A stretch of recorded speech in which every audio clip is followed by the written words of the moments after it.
Maverick News presents The Rick Walker Show. Defrag your mind.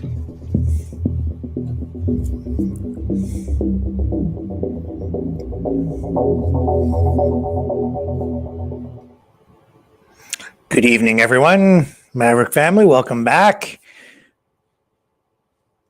Lots to talk about tonight. In Canada, the Liberal NDP coalition government has tabled its new budget. Balanced budget? No way. Deficit spending? All the way. What else would you expect? 40 billion plus extra dollars, over $40 billion to go out, more than the government will take in any kind of revenue. Deficit spending. That's the order of the day. It has been for decades. So we'll talk about that. We have reaction. We have comments. We have the finance minister herself. We have the leader of the official opposition. We have the leader of the NDP. All coming up right here. Also later in the program, we have representatives from the organization United for East Palestine. Lori will be back. She'll be helping me host our special guests this evening for our feature interview. They will talk about their efforts to assist residents in East Palestine, Ohio, access testing, blood testing, to determine their level of exposure to the toxic chemicals that were spilled and subsequently set on fire to dispose of them following that train derailment last month in East Palestine, Ohio. So we will touch on all of that. We'll have other news of the day as well, including an update on what's happening with that grand jury looking into the possible indictment of Donald Trump. Don't go away. All that and more straight ahead. The New World Order. Government overreach. The Great Reset. Mainstream media lies. Now more than ever, independent voices are needed. Donate now at freedomreporters.com. That's freedomreporters.com. Maverick News. The antivirus program for your mind.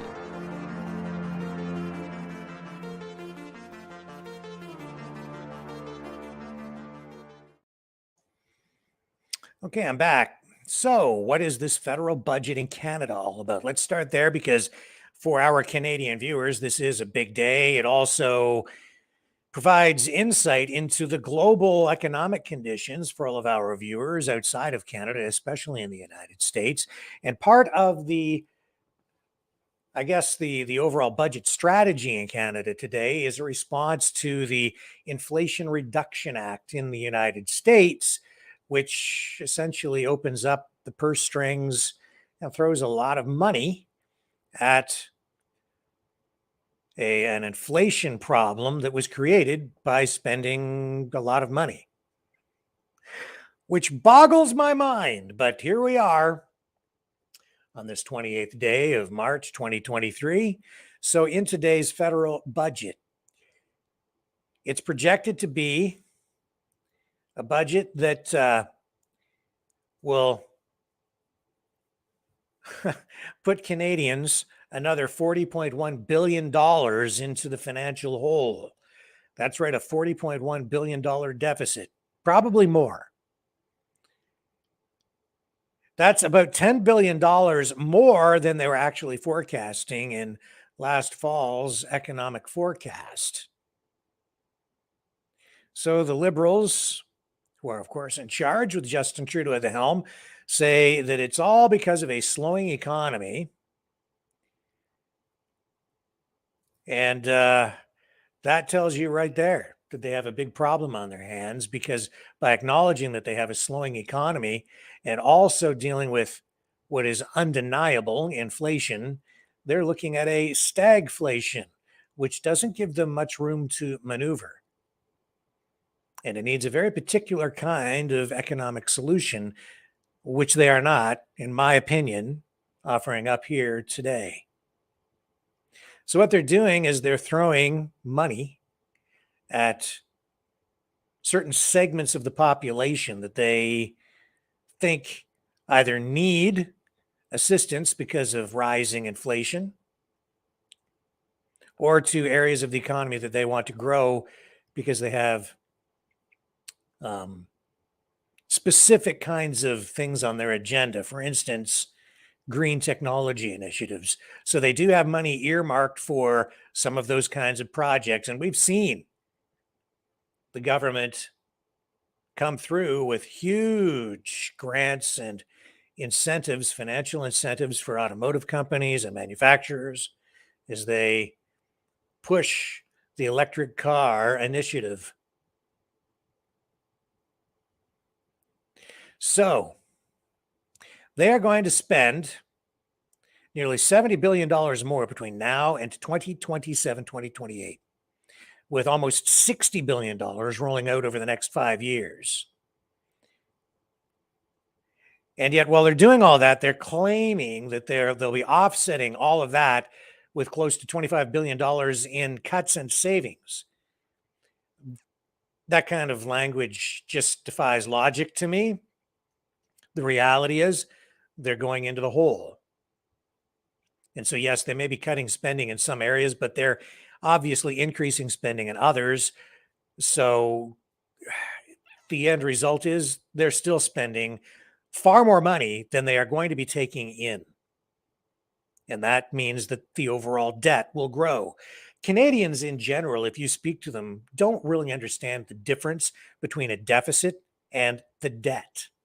They're two different things. The deficit is just the amount of money in this budget that is being spent in excess of revenue coming in. The overall debt is the total accumulated debt for the nation. So in this particular budget, $40.1 billion more will be spent than they take in revenue. So they titled this budget a Made in Canada plan.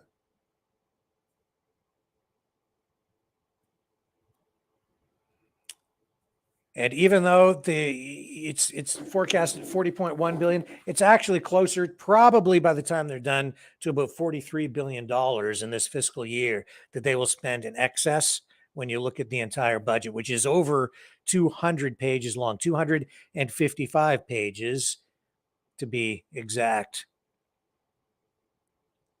They say that the deficit will gradually decline over the next 5 years, but will still sit at $14 billion in 2027 and 2028 if the Liberals survive that long, which I honestly doubt. I think between now and then we will have a change in government. Maybe sooner rather than later. So among some of the highlights from this budget, if you want to call them highlights, a $2.5 billion tax credit billed as a GST tax credit that they're calling a grocery rebate. They have $46.2 billion for federal, provincial, territorial health deals, $13 billion for expanding the federal dental plan. You can credit the NDP for that if you are happy about that. It was the NDP that pushed to have that implemented. And we have been seeing the tail wag the dog there because of the NDP coalition government with the Liberals. Without NDP support, the Liberal government would fall. They in the budget, they also have a 2% cap on incoming excise duty increase on alcohol. So if you go to the liquor store or the beer store, well, that's good news for you, I guess. Advancing passenger protections, but upping a traveler charge. They have $4.5 billion for 30% tax credit on clean tech manufacturing. So again, using a tax credit to further their green agenda. $15.4 billion in savings from public service spending cutbacks. So they're saying that Chrystia Freeland, the finance minister and deputy prime minister, said today in her address to Parliament, while outlining the budget plan, that they were trying to be careful about how they were implementing spending and were trying to avoid pulling back on services to Canadians, but clearly with $15.4 billion in service spending cutbacks, that will be felt. And so what they're really doing is shifting the spending away from actual services for Canadians to more of what you're just seeing right there. That I referred to just previously, the $4.5 billion in tax credits for clean tech manufacturing or grants for companies like Volkswagen to build that electric vehicle battery plant in St. Thomas. Make no mistake, those are all big budget items, right? Big spending, lots and lots of federal and provincial government involvement and financing to back up and incentivize the construction and rollout of those kinds of manufacturing facilities, especially in the automotive industry and in all of the manufacturing facilities that contribute to the supply chain for the auto industry in Canada. So those are some of the highlights, affordability and healthcare measures, also being highlighted through all of this. But it's that green economy, man, that's sucking up a lot of the money. So to push what they want on the green energy front, they have a refundable 15% clean electricity investment tax credit for investments in non-emitting electricity generation systems and electricity storage or transmission. That's going to cost $6.3 billion over 4 years. They have a refundable clean technology manufacturing tax credit, which is equal to 30% of the cost of investments in machinery used to manufacture or to process clean technologies. That will cost Canadians $4.5 billion over the next 5 years. And then a clean hydrogen investment tax credit. They talked about this back in 2022 during their fall update, and it will provide support ranging from 15 to 40% of eligible project costs, and at least $20 billion coming from the Canada Infrastructure Bank, which will support building major clean electricity and clean growth infrastructure projects. And not to forget about things related to social engineering. They have an additional $13.5 million, which will be spent over 5 years, and then $3.1 million in following years to see Public Safety Canada establish a National Counter Foreign Interference Office. So that's to address the Chinese and possible other foreign country election meddling. And they're planning to spend $48.9 million on protecting diaspora communities, as well as Canadians from attempts by foreign states to interfere, threaten, and covertly influence individuals or institutions. Also, $13.8 million for the Department of Canadian Heritage to ensure that Canadian sporting institutions will be accountable for athletes' treatment, as well as to support a sports system that will promote well-being and safety. They're also rolling out an action plan to combat hate. That is coming with a $49.5 million increase to Public Safety Canada's coffers, which will allow it to expand its ability to respond to Canada's evolving security needs of certain communities. What else do I have down here?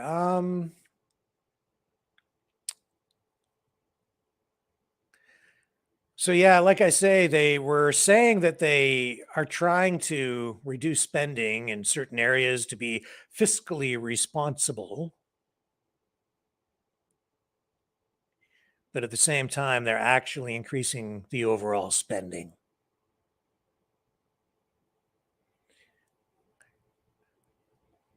A lot of doublespeak coming from politicians, especially the liberals.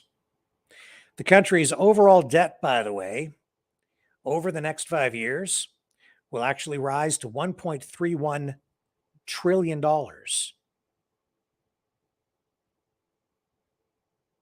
So you couple that with high interest rates, and the federal government is projected to pay $43.9 billion next year. $43.9 billion in the next fiscal year just to service Canada's debt. So you see, as this deficit spending continues year over year over year, and Canadians are put into more and more debt, as the country is facing more and more debt, it costs more every year to service that debt because of the interest payments. And as interest rates rise, we'll be on the hook for it. You know, you look back at what Justin Trudeau has said all through his reign of error, his reign as prime minister, and he always refers to deficit spending as investing in Canadians, investing in Canada. And because interest rates were low, artificially low, by the way, Trudeau and his coalition NDP Liberal government, they justified their deficit spending by saying now's the time to do it because interest rates are low. But now we're further and further in debt, and interest rates are rising. And because it hasn't been paid back, those higher interest rates are going to catch up with us. They are catching up with us right now. So time is coming. We're going to have to pay the piper. And every year it will become more, it'll eat up more and more, that interest, that it will eat up more and more of the budget, which means they'll tax you more and give you less. That's the way she works. Let's take a brief break. When we come back, we will hear from the finance minister, Chrystia Freeland, and we'll get the reaction from the opposition leaders. Don't go away.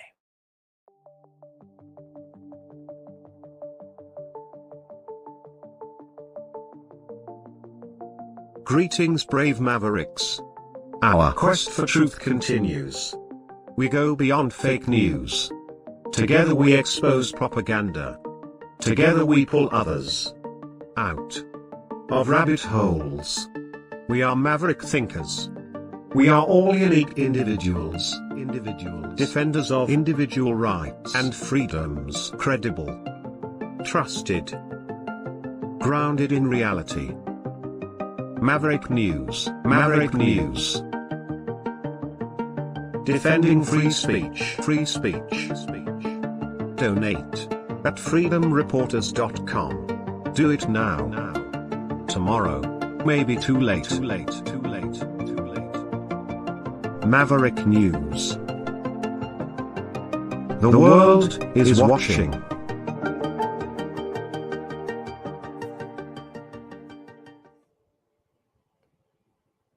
Okay, I'm back, and it's time to check in with the Deputy Prime Minister and Finance Minister, Chrystia Freeland.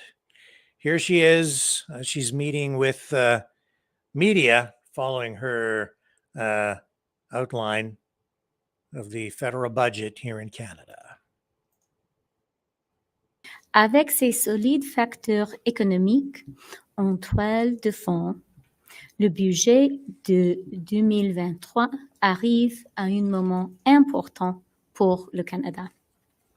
À court terme, il faut composer avec le ralentissement de l'économie mondiale, des taux d'intérêt élevés partout dans le monde et une inflation encore trop forte.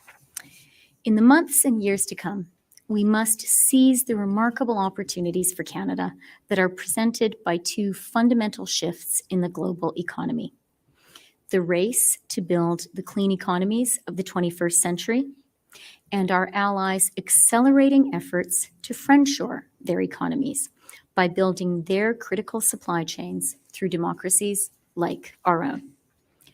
Our budget is a direct response to these essential challenges, and it will deliver new, targeted, temporary inflation relief for those who need it most, a stronger universal public health care system, including dental care for millions of Canadians, significant investments to build Canada's clean economy and create good middle-class careers, and a responsible fiscal plan that will see Canada maintain the lowest deficit and the lowest debt to GDP ratio in the G7. We have the remarkable good fortune to live in the greatest country in the world. Canada is filled with people who can do big things, and I have never been more optimistic about the future of our country than I am today. At a challenging time in a challenging world, there is no better place to be than Canada. Thank you very much, and I'll be happy to take your questions. On a des questions, une question de suivi. We'll start on this side of the room. Puis, Hi there, Dylan Robertson from the Canadian Press. Minister, you're planning to find $7 billion in government savings without affecting services to Canadians or transfers to provinces. So where else are these savings going to come from? And does that include layoffs or hiring freezes? Thanks for the question, Dylan. No, it does not. Those savings will come from government operations.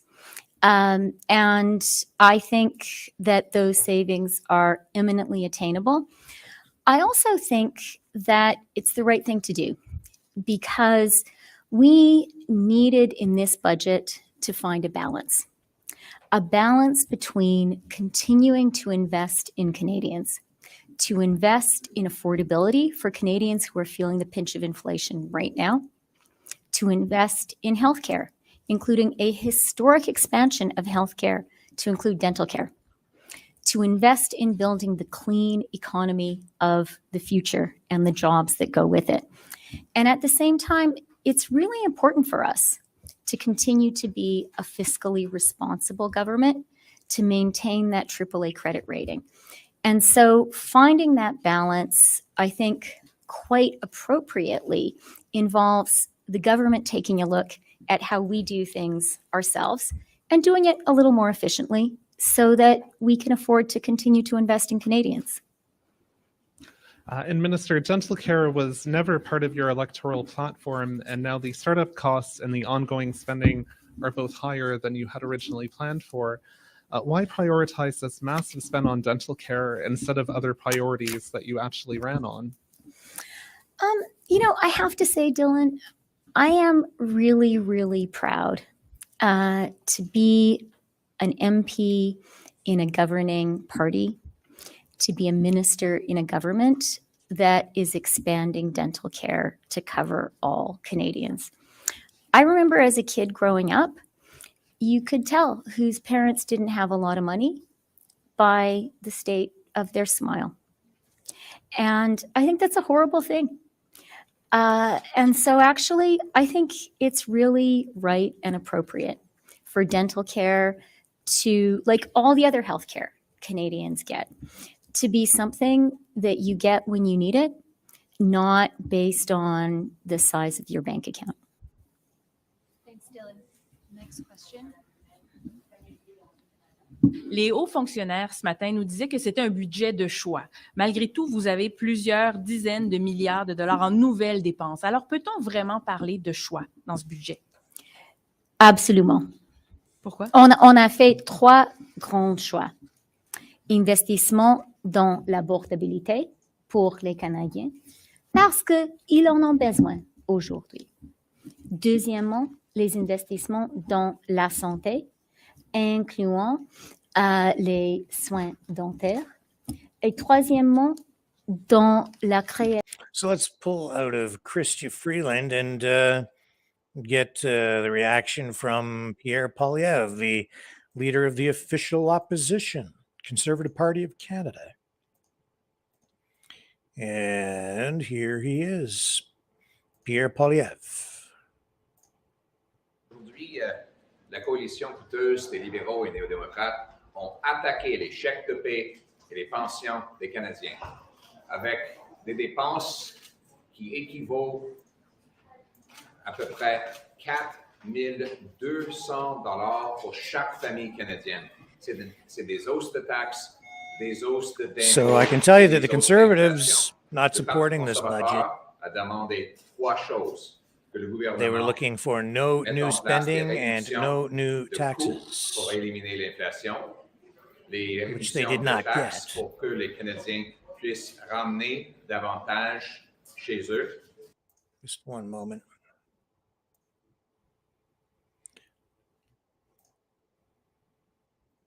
Here we go.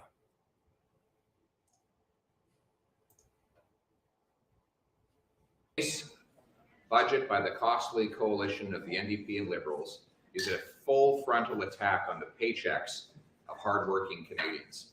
It equals $4,200 per family in new government spending. That's more inflation, more taxes, and more costs for everyday people.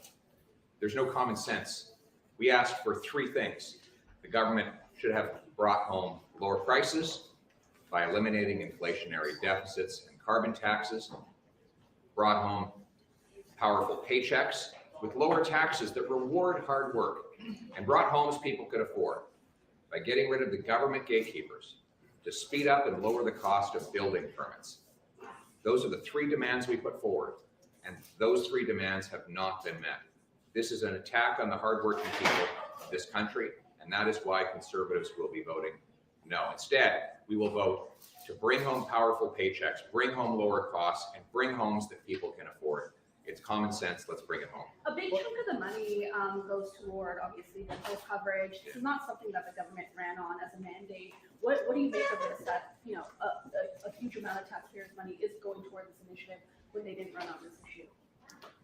Well, they didn't run on any of this. They've once again broken their promises, and they've poured fuel on the inflationary fire. Low-income, working-class people will suffer the most as a result of this costly, inflationary, liberal deficit. Conservatives will fight once again to bring home lower prices by eliminating the inflationary carbon tax and deficits. Bring home powerful paychecks by lowering taxes to reward hard work and bring homes people can afford by getting the gatekeepers out of the way to build millions of new residents affordable for our workers.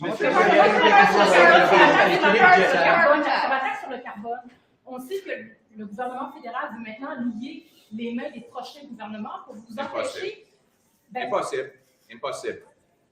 Justin Trudeau veut forcer les contribuables de payer des grands montants, des milliards de dollars aux grandes entreprises multinationales si jamais un gouvernement futur réduit le coût de l'essence. Vraiment, c'est impossible. Un gouvernement Poilievre va réduire le coût de l'essence, de chauffage et de tout autre produit et on ne va jamais payer des pénalités aux grandes entreprises qui sont. So you should think about that, folks. $4,200 for every family. Why is it impossible for him to compensate companies? Let's just follow how out of touch Justin Trudeau is. Justin Trudeau believes Canadian taxpayers should make multi-billion-dollar payments to powerful multinational corporations if ever a future government should reduce taxes on gas and home heating. That's what he believes. He believes the little old lady who can't heat her home and pay for her food should have to pay higher taxes to fund a multinational corporation if in any event, in any future scenario, we should lower taxes on energy. That is an outrageous attack on our working class. Another example of Justin Trudeau taking from the have-nots to give to the have-yots. How much of this do you think is related to the NDP deal that they have, and what do you think of the NDP saying we're supporting this because we've gotten what we need out of it? We have an NDP government that is running massive inflationary deficits, bankrupting households, keeping young people living in their parents' basements, forcing seniors to choose between heating and eating.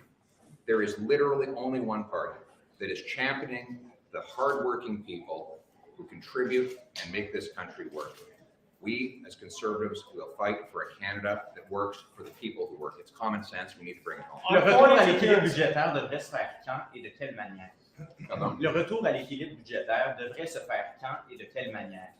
Mais tout d'abord, en arrêtant d'ajouter davantage de dettes. You know, it's strange to sit here and listen to a Conservative leader be the champion of the working people. It was always the other way around till, well, maybe the last decade. The NDP, the Liberals, were supposed to be the parties that fought for the working class. And here we are with the Conservatives doing that.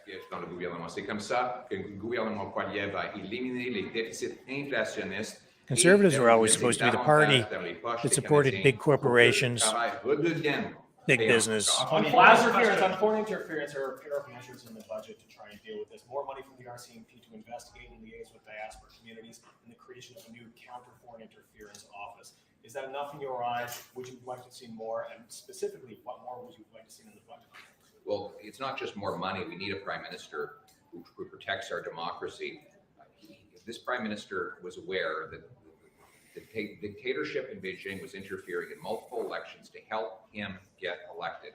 And he did exactly nothing. What we need is a prime minister who will bring home control of our democracy to this country.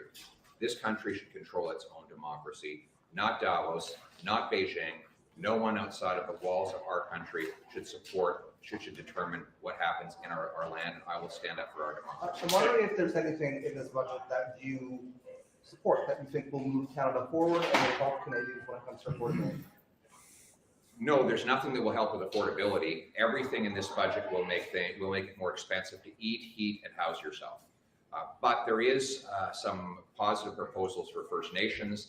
I'm glad that the government is plagiarizing, and I use the term favorably. My proposal to give First Nations more control over their money, their land, and their decision making. There's a whole section on that I think is very encouraging, and we want to build upon that. What about protections for workers that are tied into tax credits?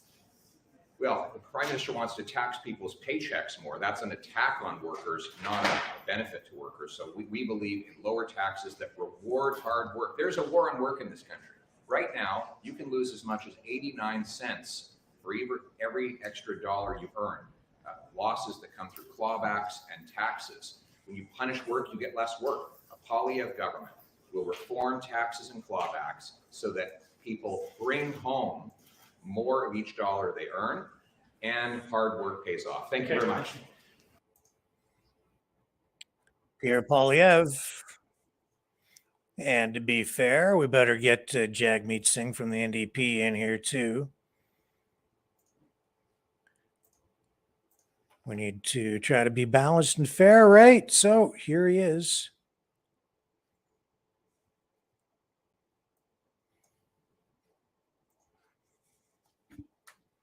Okay, hang on a second here while I get Jagmeet queued up.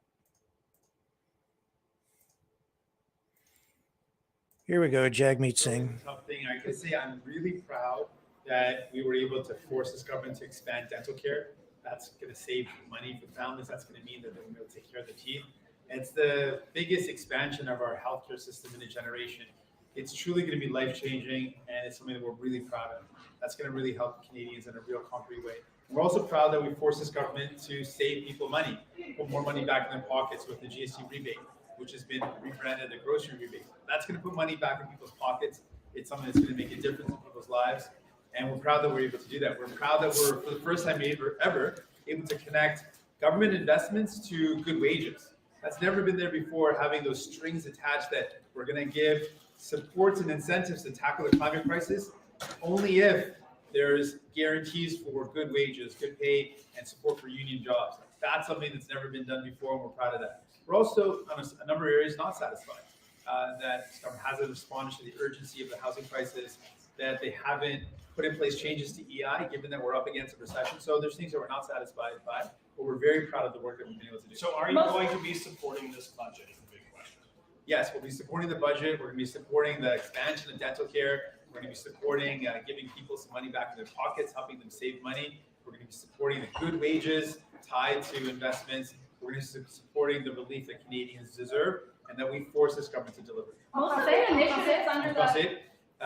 Oui, on va appuyer ce budget parce qu'on a élargir les soins dentaires pour inclure nos aînés et les enfants de moins de 18 ans et les gens qui vivent avec un handicap. On a maintenant on a forcé le gouvernement de continuer de doubler le crédit de la TPS. Ça va mettre plus d'argent dans les poches des gens. Et on a, pour la première fois, lié les investissements dans les entreprises qui font face. So Jagmeet Singh Avec les bons salaires. Donc, c'est la première fois qu'on a taking credit for the dental program that the federal government is rolling out. And it's true, it was the NDP that spearheaded that. And it's the NDP that forced the Liberal government to do that. Le fait qu'on a forcé ce gouvernement de mettre le plus d'argent dans les poches des gens. On est fiers de tout ça. Mais en même temps, on n'est pas satisfait avec les manques des actions pour la crise du logement, les manques des actions pour améliorer l'assurance emploi. Donc, il y a des éléments où on n'est pas satisfait, mais on est fiers de ce qu'on a obtenu pour les gens. Most of the initiatives, that were in agreement with the Liberals have been covered with the last two budgets. Where does this put you going forward in terms of leverage and supporting the Liberal government when most of the priorities have been introduced? We're proud that we've been able to force this government to deliver things. And let me be very clear. There would not have been dental care in this budget but for New Democrats. There would not have been an expansion or a continuing of doubling the GST tax credit, which is the grocery rebate, but for the fact we forced this government to deliver that. There wouldn't have been connections. There wouldn't have been clear ties between good jobs and investments in companies that are fighting the climate crisis, but for New Democrats. So we forced the government to do this. There's a number of things that are still need to be done by the end of this year. We still need to see anti-SCAP legislation. We still need to see pharmacare legislation, and we're going to make sure this government delivers those things as well by the end of the year. What about the lack of mention of pharmacare in this budget? That's a big ask for your party. I know they have until the end of the year to produce legislation according to your deal, but they didn't even mention it in the budget. Well, they do have until the end of the year. I want to be very clear. We expect that legislation to be tabled by the end of this year and passed by the end of this year. That's according to our agreement. We're going to force the government to do that. They have until the end of the year. We're going to make sure they do that. It's very important to us, and we're going to continue to put pressure on the government to deliver on that very fundamental commitment that we forced them to make in our agreement. But it's a fundamental commitment for Canadians who want to see pharmacare happen. Can you renegotiate terms of the agreement with the Liberals since most of the stuff was completed? Can you, I guess moving forward, come up with new priorities and support them to 2025? So we have a number of things that are still outstanding that have to be done by the end of this year. We're going to continue to put pressure on the government to deliver on those things, and those things remain to be seen. So we'll continue to fight hard to make sure those are delivered, like pharmacare, like the anti-SCAP legislation. And there's additional things that we fought for. One example of that is the GST rebate. That was not in the agreement. We pushed hard to have it delivered last year, and we pushed again to have it delivered again this year. So that's an example of something that we've been able to push for something outside of the agreement. Any concerns about the deficit forecast? We are concerned about making sure we spend in a prudent way. And there's certain things that we can't afford to continue doing. We made it very clear we think it's irresponsible and something we can't continue to do to give billions of dollars to already profitable oil and gas companies. That's something we can't continue to do and we can't afford to do. We also can't continue to allow for tax loopholes that allow for billions of dollars of revenue to be lost so that we can't use that to invest properly in Canadians' programs that they need. So there's certain things that the government has to stop doing that are irresponsible and are wasteful. that we will continue to push for this government to stop doing. Does the budget do enough to fight climate change? I'd say sadly not enough, but the steps that are in the budget now are things that we force this government to do. So the fact that for the first time we've made this strong connection. If we want to fight the climate crisis, we have to do that by creating good jobs and making sure people get good wages. We've done that in this budget. We forced this government to deliver on making sure there's strings attached. And I've been saying that for a while. We can't just give money away to incentivize the right decisions. We have to make sure that money is tied to guarantees for good wages and good jobs. And we've done that. So that's a positive step. There's still a lot more that needs to be done. This government's failed to meet any of their targets. They've got to take their targets seriously. We need to see real action to reduce emissions, and we'll continue to fight for that. Will you trigger an election if the Liberals don't meet the climate change by the end of the year? It's not a decision we're making today, but we want to make it very clear that there are certain things that the government has to deliver by the end of this year. And the pharmacare is one of those. We want to make sure that's absolutely delivered by the end of this year. In this budget, we have forced the government to deliver meaningful things that are going to make people's lives better, save people money, and help them with their healthcare needs, like their dental care needs. That's something that we're proud of, and we force the government to do that. There's more things that we're going to continue to force this government to do by the end of this year. Is this the last Liberal budget you'll support? That is not, again, the decision we're making today. We're going to continue to fight for people. And our goal, like I've said always, is to force this government to work for people. People sent us here in a minority government. We respect that. We've been using our power to deliver for people, to save people money, to give people a break. Unlike the other opposition leaders and other opposition parties that have done nothing concretely to help people in this unprecedented, challenging time, we have used our power as a fourth party to meaningfully make a difference in people's lives. We campaigned on dental care, we delivered. We campaigned on making sure people got respect, we delivered. We're going to continue to do that. One issue you were pushing for was a national school lunch program to try and help with families struggling right now. It's not in the budget. I know provinces like BC are looking at a similar program, but what's your reaction to that, A? And then B, how realistic is that when education is a provincial priority? I think it's a missed opportunity that the federal Liberal government did not move forward with a school lunch program.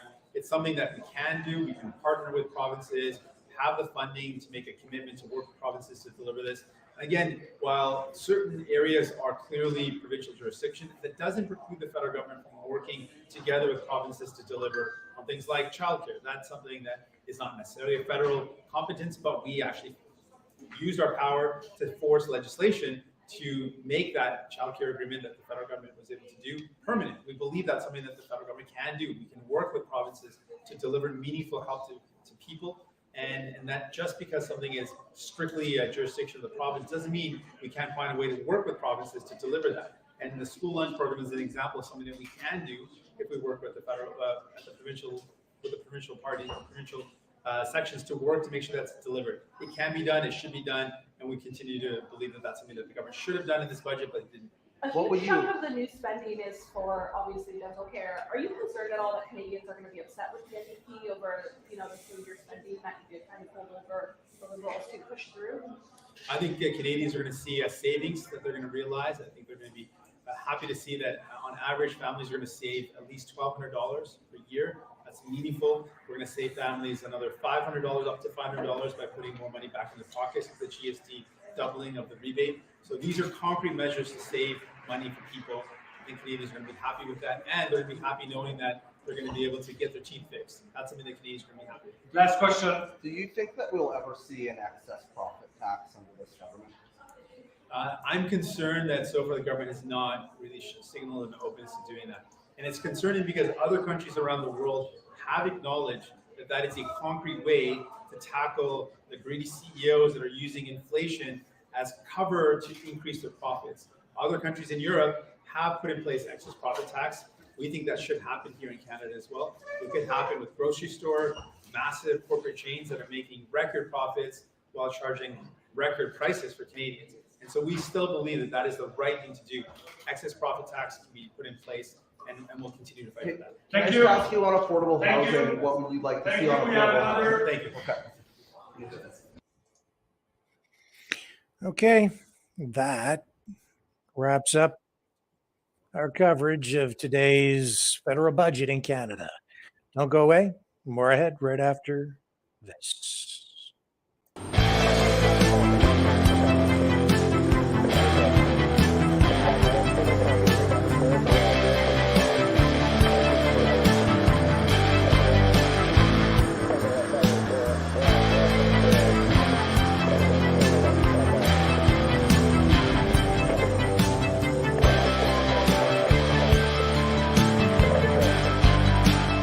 Maverick News.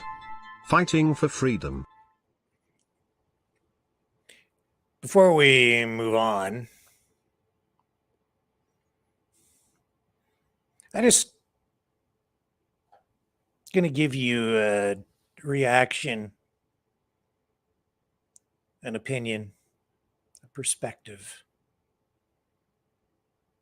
based on what I just looked at on social media.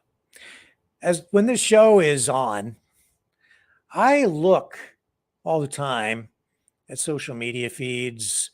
I have people sending me information because I'm always trying to stay up to date, up to the minute of what's happening in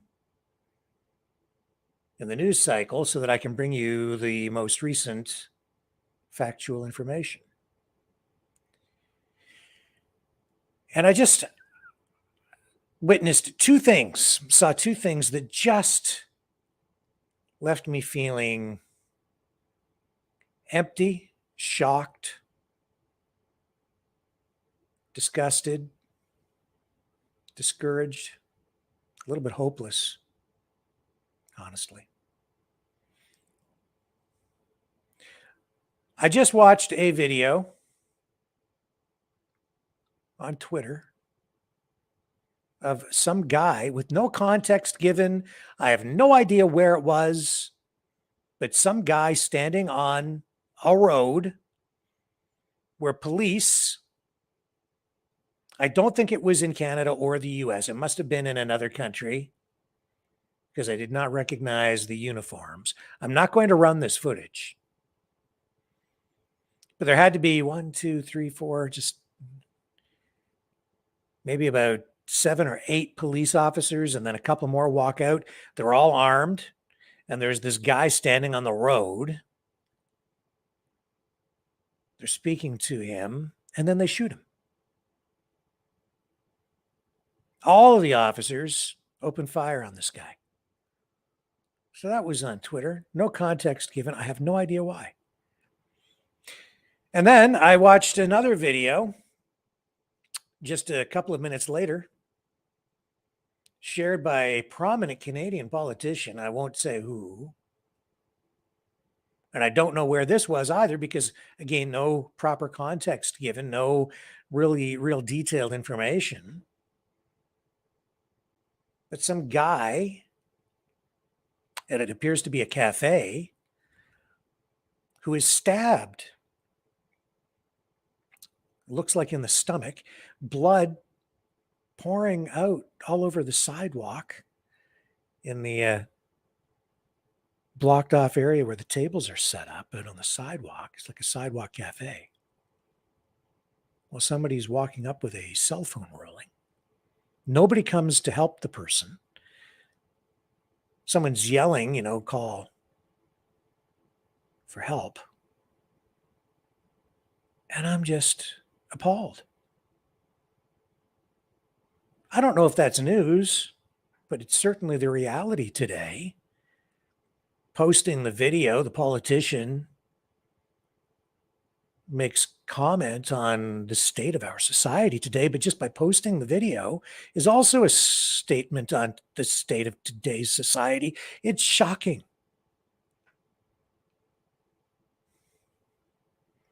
Especially when I don't have enough information from the post to understand exactly what it's about.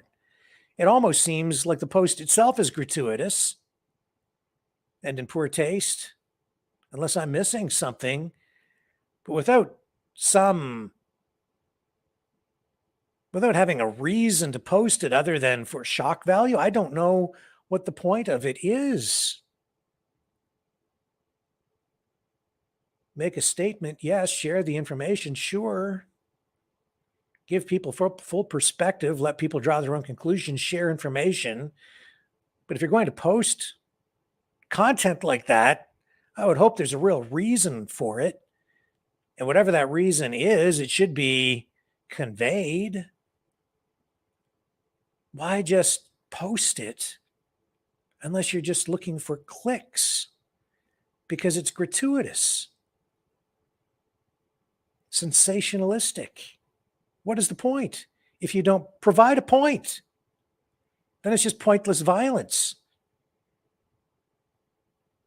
You're engaging in a violent act in yourself by posting the material without giving some information that helps people put it in perspective so that we can make changes to our society to prevent it from happening again or to try to make things better. I just don't understand.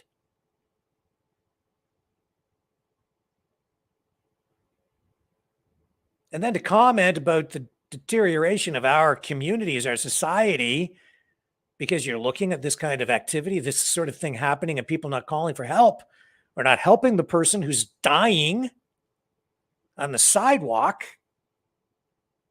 but then not providing proper information on your side either. Seems to me that's sort of part of the problem, isn't it?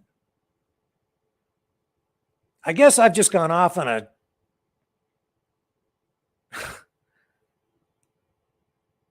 I'm just taking you down a side road that I didn't expect to go down at all tonight. But when I see something like that, bam, bam, 2 in a row, death. You know, it was always a joke when I worked in mainstream media. Even when I was in journalism school, you know, there's an old line, if it bleeds, it leads. And it's true. The more sensationalistic the story, the more violent,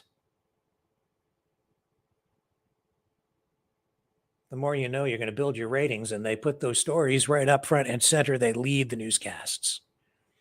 Always did, probably always will.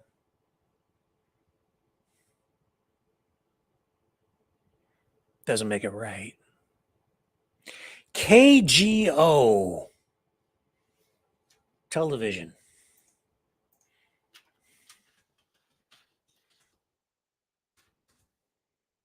ABC 7, Channel 7, San Francisco. Why do I mention that? It's stuck in my head. When I was in journalism school, there was a textbook on writing news for broadcast. And the author of the book made reference to an experience or maybe it wasn't the author, but there was someone quoted in the book who had worked at KGO, Channel 7, San Francisco. You know what KGO stands for or stood for back in those days? Kickers, Guts, and Orgasms.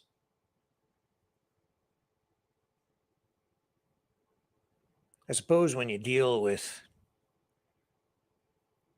tragedy day in, day out, as a lot of reporters do, as I did,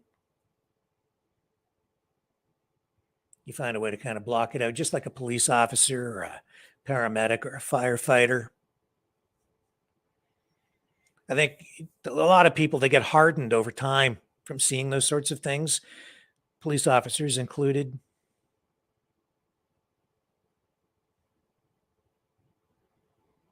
Never really hardened me up. I think it made me a lot more vulnerable to it. I know it did. I guess that's why I'm sitting here talking about it right now. Bothers me. Don't like it. Don't like violence.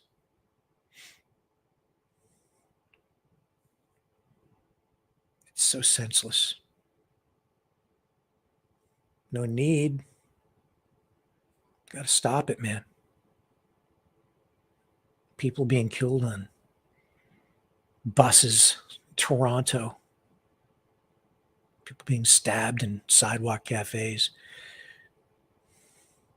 I'll be quite frank, I have nightmares.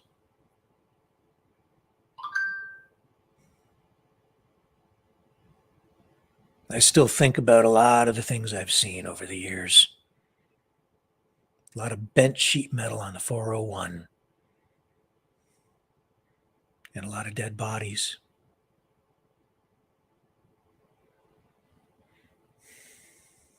People don't realize how fragile those cars are. There's no roll cage in those things. Sheet metal, unibody construction, crumple zones but beyond a certain speed, they just disintegrate. Head-on collisions. Fires. Change the batteries in your smoke detectors, folks. Please. Take care of each other out there.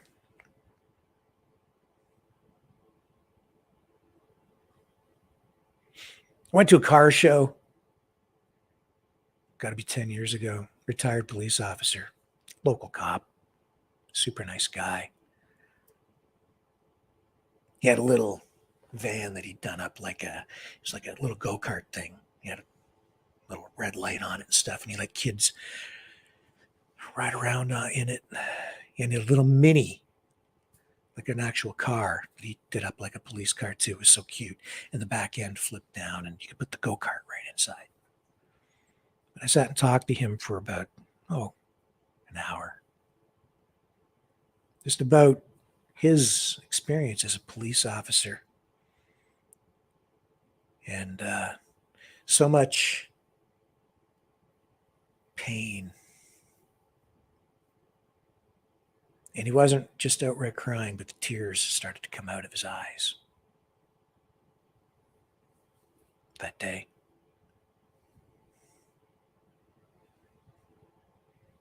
Because of all the calls he'd been to. He retired, but you just never forget. The suffering of just regular people trying to survive. It's the kids, too. They're the worst. It's the worst to see that. First assignment I ever had, man. Very first assignment television. Traffic accident. Right fresh out of school.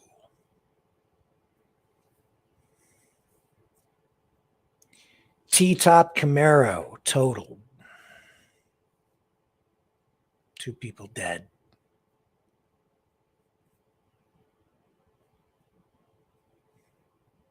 I show up, and I'll never forget what was smeared on the windshield and the T-top roof, where the tops had been taken off. 70s Camaro. There's nothing to glorify about violence, man.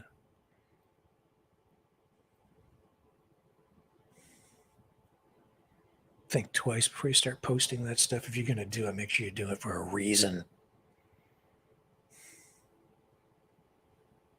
Not for clicks.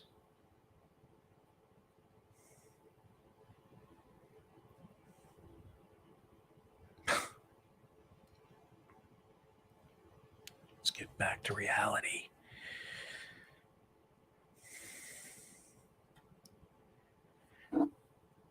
Sorry. Just I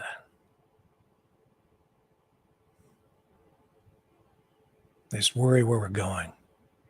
We're so desensitized.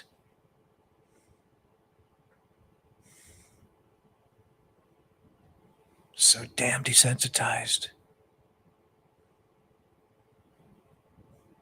I don't even want to go back to Twitter now. I'm afraid to look. And you do get, I guess, desensitized to a point, but then it's only because it's all building up inside you, I guess that's the case for everybody.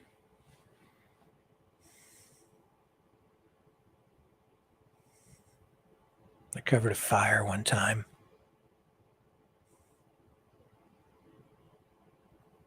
Poor part of town.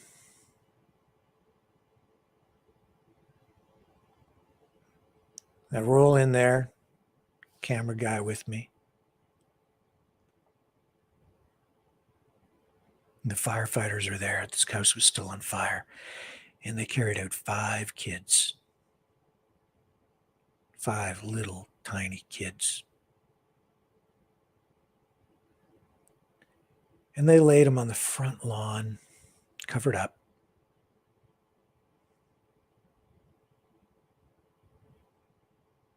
One at a time.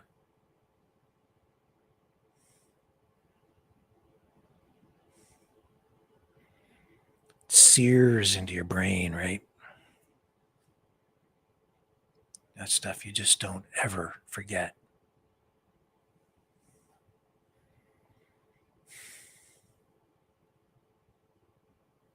And more.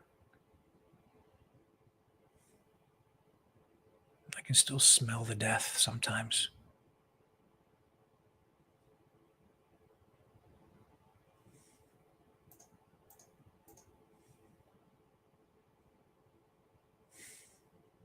Change the batteries in your smoke detectors.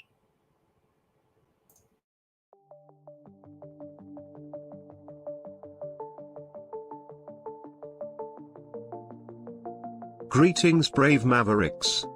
Our quest for truth continues. We go beyond fake news. Together we expose propaganda. Together we pull others out of rabbit holes. We are maverick thinkers.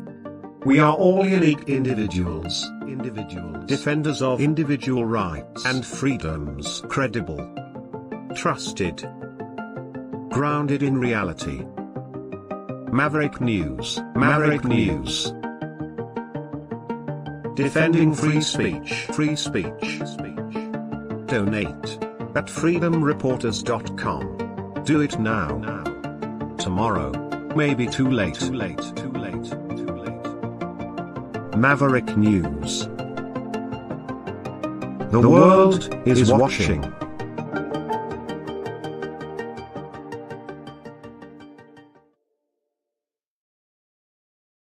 Lots of good people out there still trying to do good things to help other people. I will say that. Soup Mama. We're hoping to have Soup Mama on the show later this week. Here's some video of Soup Mama's latest delivery to East Palestine, Ohio. Aid for people who really need it following that train derailment and that final chloride spill, which was set on fire.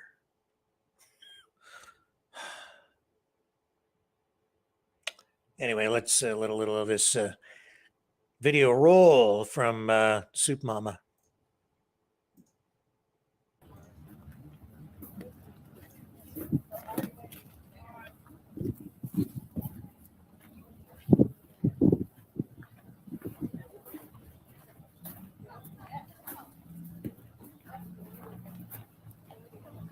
Thank you.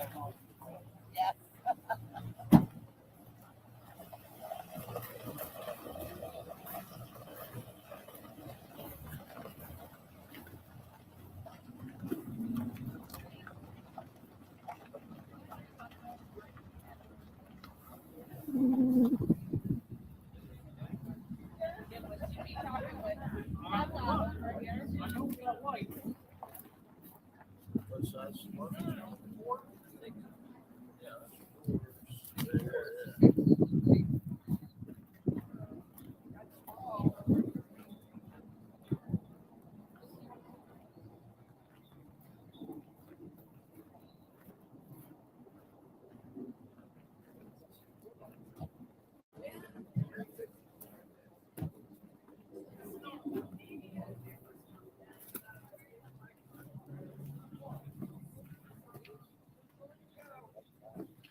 So I think this is the second load of aid that Soup Mama and her team has delivered to East Palestine, Ohio residents.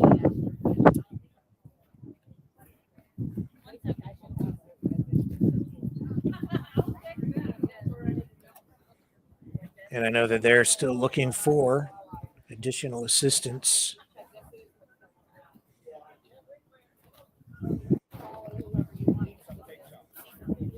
Hang on just a minute. Let's see if we can queue up a different section of the video here. Yep. Hang on. We've got commentary coming up right here. Here we go.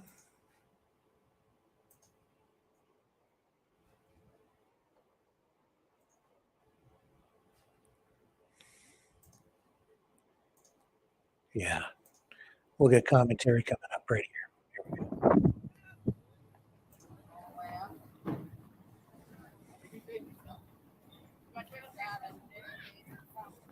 Still a lot of fear there. And of course, coming up in just a little while, we will have representatives from United for East Palestine joining us here on the program. Lori will be along as well to participate in that interview, our feature interview for tonight.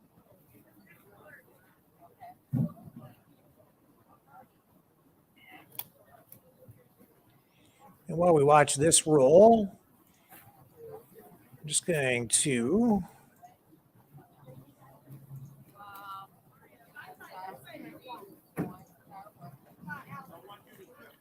bring you up to date on the situation with Donald Trump.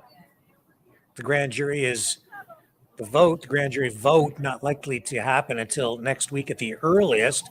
That grand jury continuing to weigh charges, possible charges against the former president in connection with the Manhattan District Attorney's probe into the 2016 hush payment to adult film actress Stormy Daniels. No current or former president has ever been indicted for criminal conduct. It would be a first, unprecedented. So the last pair that was on eBay, no joke, sold for $1,000. I was like, well.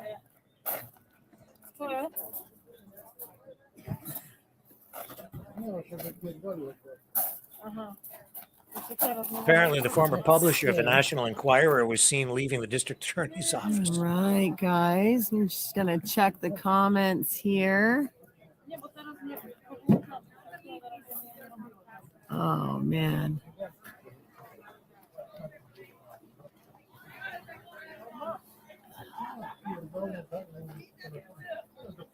Global issues. Yeah, absolutely.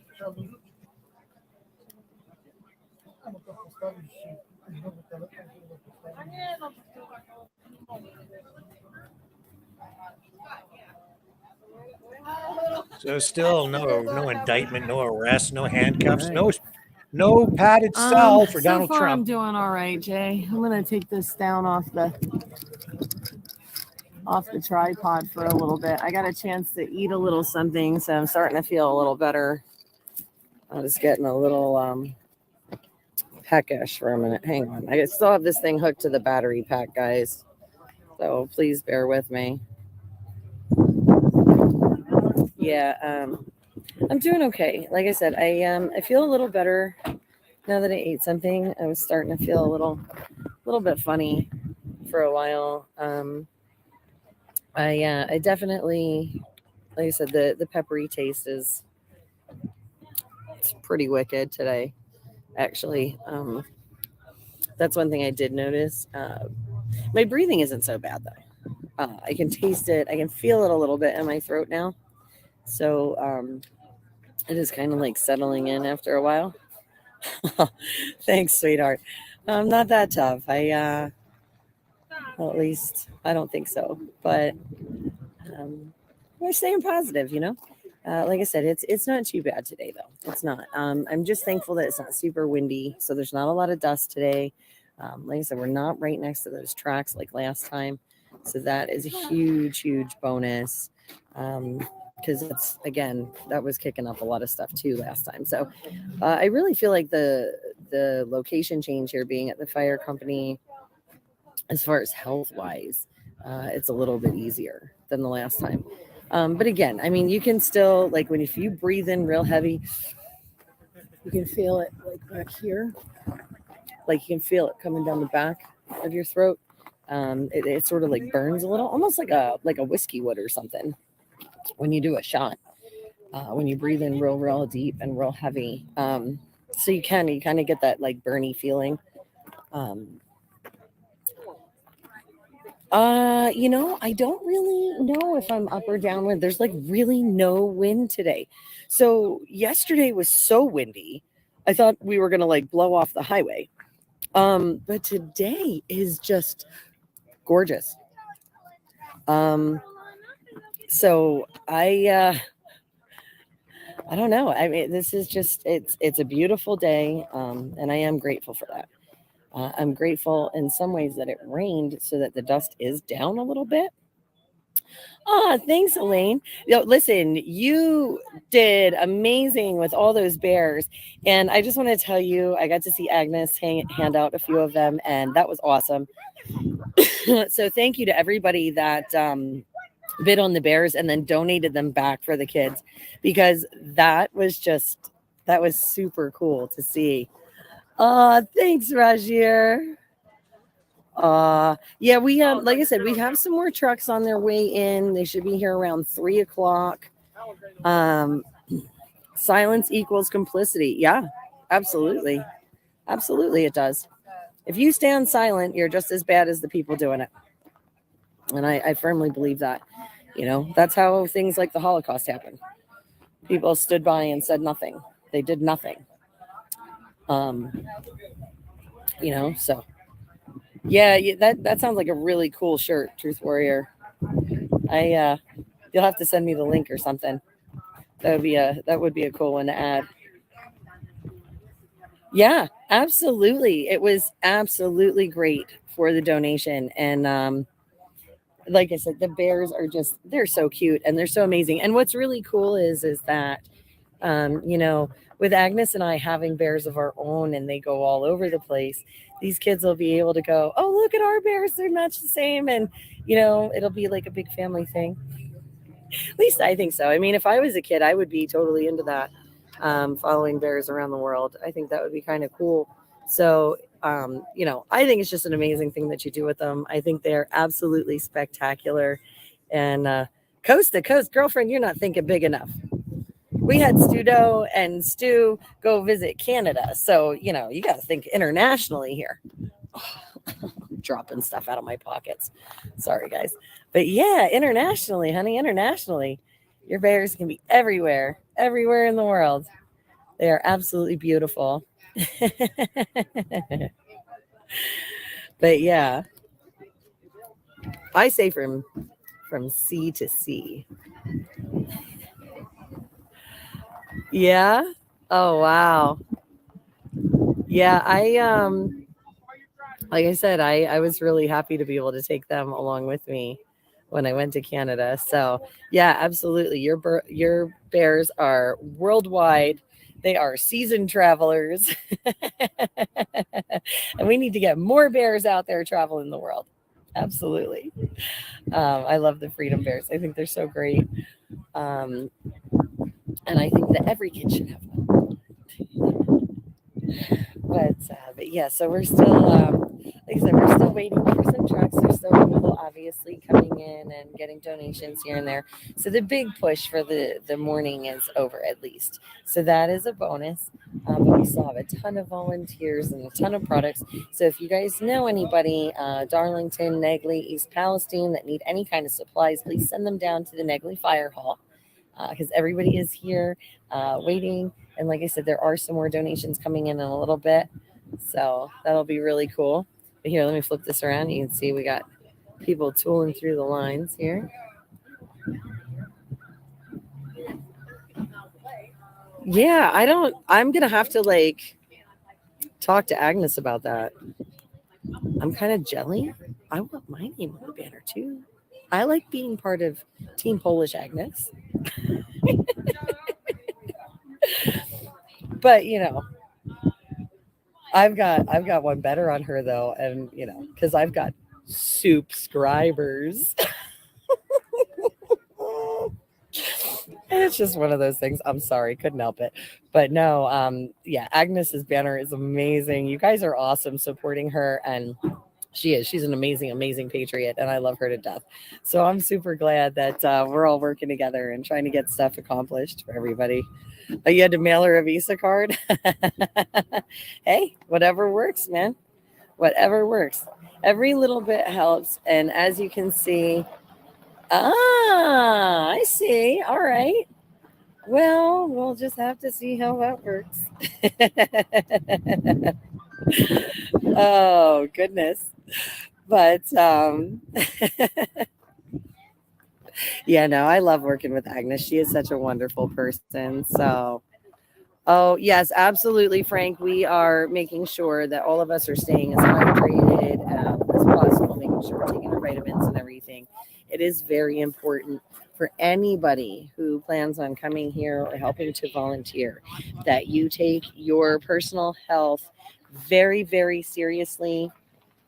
Because it is not a joke. These are some serious chemicals and toxins that you are exposed to when you're in the area. So if any of you are planning on coming out at all ever to donate your time, just please make sure you're protecting yourself, because it is super important that you protect your own health so that you're able to be well enough to help others in the future too. So just something to keep in mind, because like I said, guys, it is a little rough out here. And even though I don't sound as bad as last time, there are still things I'm experiencing. And a lot of that stuff you're not going to pick up on a camera. Like I said, I can't put on a camera, I can't give you that sensation of your lips burning like you ate hot peppers. I can't give you that burny, metally, peppery, oily taste in your mouth. There's no real good explanation for it. Oh my gosh, Elaine, that would be something. A Soup Mama exclusive bear. Oh my gosh. I'm glad you enjoyed the soup, Jay. I was getting teased about that a lot when I was over at Belmore, because it had been a while, and there's another Jay out there, and he was all upset because the last time I was at Belmore at the railroad station, we did soup and he didn't get any. So this time I was able to, that was the battery pack, remake. I was able to make some more soups, and he actually got some. So it was really cool. Thanks, Frank. The hat was a gift from Reg. This thing is just, I love this. I'm not usually into the blingy hats, but God, I love this. And yeah, the nails, these are the craziest ones I've ever had. But for those of you that didn't see them yet, put them all together. I've got a beautiful eagle. It says America there. So they're just fun. But yeah, this was so far this has been an amazing day. Like I said, you can see everybody there behind me still working hard, but they're doing such a great job. And now we're gonna flip this around again so you guys can see what I'm seeing. There's Agnes over there hanging out, and that's Kayla, guys. And she is an amazing mom from East Palestine here. She has 3 children. So that gives you a sense of what's been going on down there in East Palestine, Ohio. Scene of the train derailment. Get the word out. We will have all kinds of news media. Really amazing young woman. Absolutely amazing. Representatives from United for East Palestine, because she is joining us here on the program shortly. That is for sure. And this is Soup Mama as you guys can see, in action. Cars coming in here, you can find out more about Soup Mama and wonderful stuff. How you can help by going to soupmamaofficial.com. This is another load recently just delivered. A load of aid for the folks down there. Okay. In Ohio, East Palestine. So it looks like, guys, if we're looking here, so what diapers are left? They have size ones. Yeah, so, And so it looks like daily essentials is essentially what they're, I think, looking for down there. With the size diapers. Like diapers, of course. 3s, 4s, 6s, and 7s, guys. Oh, 5s too? So lots Okay, going on down 3 there in through East 7. Palestine, Size Ohio diapers, 3 through tonight. 7. We definitely need extras. So that's something to keep in mind for Let's anybody. wrap up with that. We'll take another brief break, and then I think what we'll do is we'll go to the phones briefly, and that will continue until we have our feature interview for the night on. So don't go away. I shall return right after this.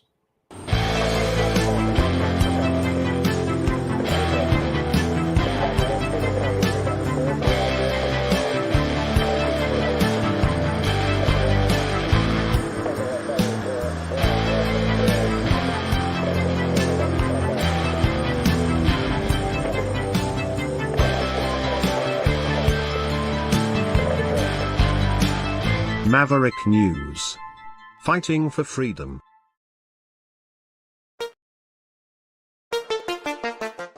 The New World Order. Government overreach. The Great Reset. Mainstream media lies. Now more than ever, independent voices are needed. Donate now at freedomreporters.com. That's freedomreporters.com. Maverick News. The antivirus program. For your mind.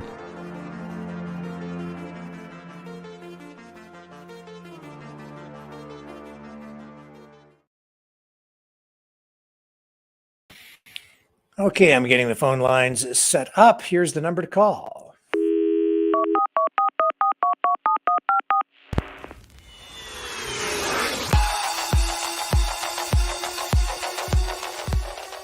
Join the conversation. Call 1-833-975-3733. That's 1-833-975-FREE. Speak up. Speak out.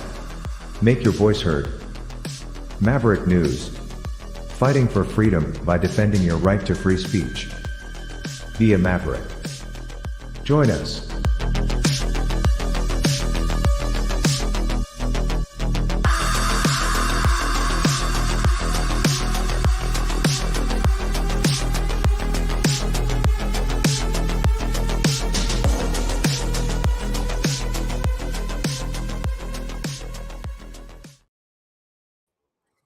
Okay, let me get the phone system configured here on the screen so everybody can see and so we can all hear. And there we go. So you can join the conversation at, let me put the phone number up on the screen as well. There it is, 1-833-975-3733, 1-833-975-3733 is the number to call to join the conversation. Exercise your right to free speech. Speak up, speak your mind, join the call. Also, if you're inclined, you can support the channel by liking, sharing, subscribing. Hit that like button. It really helps push us up in the search engine. Helps get the videos out there and around the YouTube suppression and censorship. Vitally important. And consider subscribing over on Rumble as well. We'd sure appreciate the support over there. Hang on a second here while I make sure that everything is properly set up. Be right back.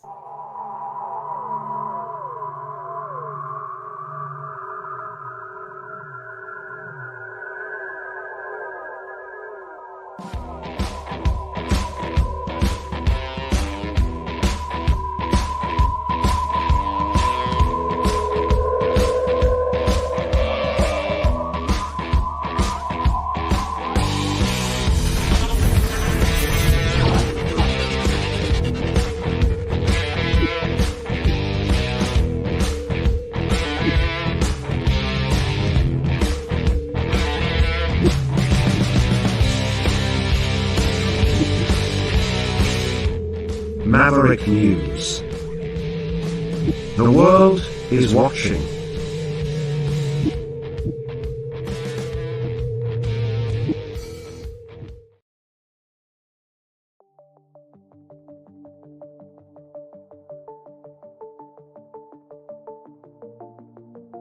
Greetings, brave Mavericks. Our quest for truth continues. We go beyond fake news. Together we expose propaganda. Together we pull others out of rabbit holes. We are maverick thinkers. We are all unique individuals, defenders of individual rights and freedoms, credible, trusted, grounded in reality. Maverick News, Maverick News. Defending free speech, free speech. Donate at freedomreporters.com. Do it now. Tomorrow may be too late. Maverick News. The world is watching.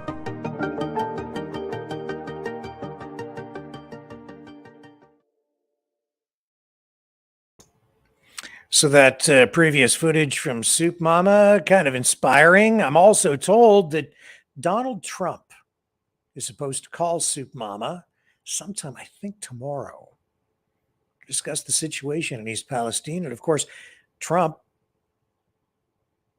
went to East Palestine to visit following the derailment there.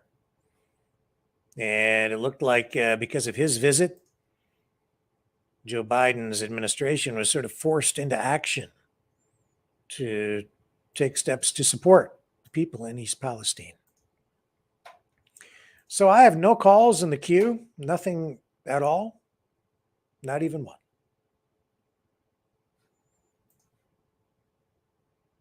Which is okay. That's unusual. I don't think I've ever had that happen before.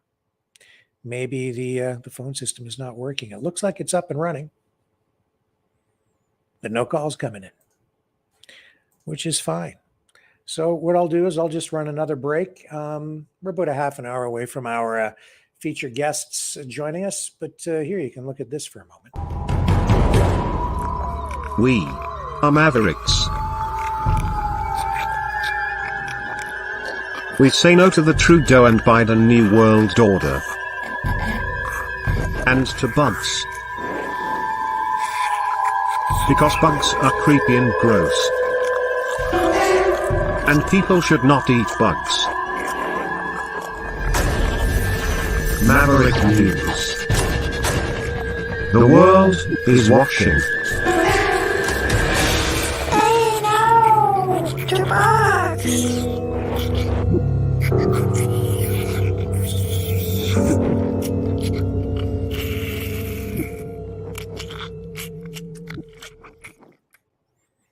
Okay, I'm back and the calls are now stacked up. So you can join the conversation at 1-833-975-3733. Let's go to our first caller of the evening.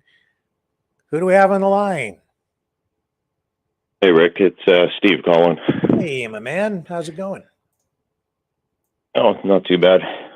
I didn't have a phone handy. I was playing in the background here and was looking for a phone, but sorry it took me so long. Oh, well, thanks for calling. Saved the day. So more of a question for you. It's not regarding any of the topics you've been covering, but I guess it looks like we're going to be feeling the pinch of CBDCs soon. Mm-hmm. And what are we going to do to get around it? Because I just can't see myself. I don't even have an email, to be honest. Like, I'm so tech illiterate. I don't think I could use one if I wanted to. And I don't want to. I don't want to know how to use them. Have you given that much thought? I have, me personally, I have, yeah. For me, I want to dip into both sides, right? I don't want to be dependent on the system and the digital central bank digital currency. I don't want to be dependent on that entirely, but I want to be able to dip into it. So I'll maintain ties over there. I have, for me, it's like try to live in both worlds. So you're not dependent on them, but you can be free over here. So you can get what you need by pulling in from there. So you have it, but you don't always use it. And then on the other side, I think we're going to have to resort to things like barter and maybe other forms of, money, maybe the creation of our own kind of money within the boundaries of the law, so they don't have an excuse to come and throw us in jail. But all money is a store of value. So when you and it's a universal means of exchange. So you need something to replace the cash if they take that out of circulation, whether it's silver or little pieces of gold or whatever it is. Promissory notes, IOUs, I don't know. It wouldn't, you couldn't issue your own legal tender, or the government would have legal justification to come and throw you in jail for counterfeiting, right? But there would be, we'll come up with other ways to exchange, trade, and the government will miss out because they'll actually end up with less tax revenue than they would have, depending on the size and scope, scale of people engaging in that kind of activity, but have to kind of revert to old school ways, barter, networking. Right. Yep. Well, I guess some of the states, 3 of them, I think, well, one of them's Florida for sure. Idaho, I can't remember what the others were. It might be as many as 5 are doing legislation to avoid it, apparently. Mm-hmm. I know Ron DeSantis is working on it. Yes. And so I guess they'll end up with, well, in the United States, it would be state currencies. I know some communities have like their own tender for within the community. I don't know if you've ever seen that before, but you get your discounts and they'll have their own currency. It's only worth money there, but yeah, it's kind of to keep cash within it's like Canadian Tire money, more or less. Yeah, that's right. So, my concern is, well, again, being, of faith, one day if they start to push it too far, and it's not just digital, but, they say they're going to put it in my palm or in my forehead or something, that'll be the last of that for me, for sure. But yes, yeah, I understand. Quite often. Sorry. No, go ahead. Yeah. Do you think you could accept? Actually, you know what? Sorry, that's personal. I won't ask. Would I let them chip me? Is that the question? Yeah. No. Exactly. Yep. No, I would not let them put a chip in me. No way. Well, that's good. I've been having another thought. Excuse me. And it's around Bitcoin. And, people often say, well, you could use Bitcoin, stay out of CBDCs. I mean, I looked into Bitcoin a couple of times over the past decade or whatever, but it seemed pretty complicated the first couple of times I looked into it. I think the first time I looked into it, it was trading at 37 cents.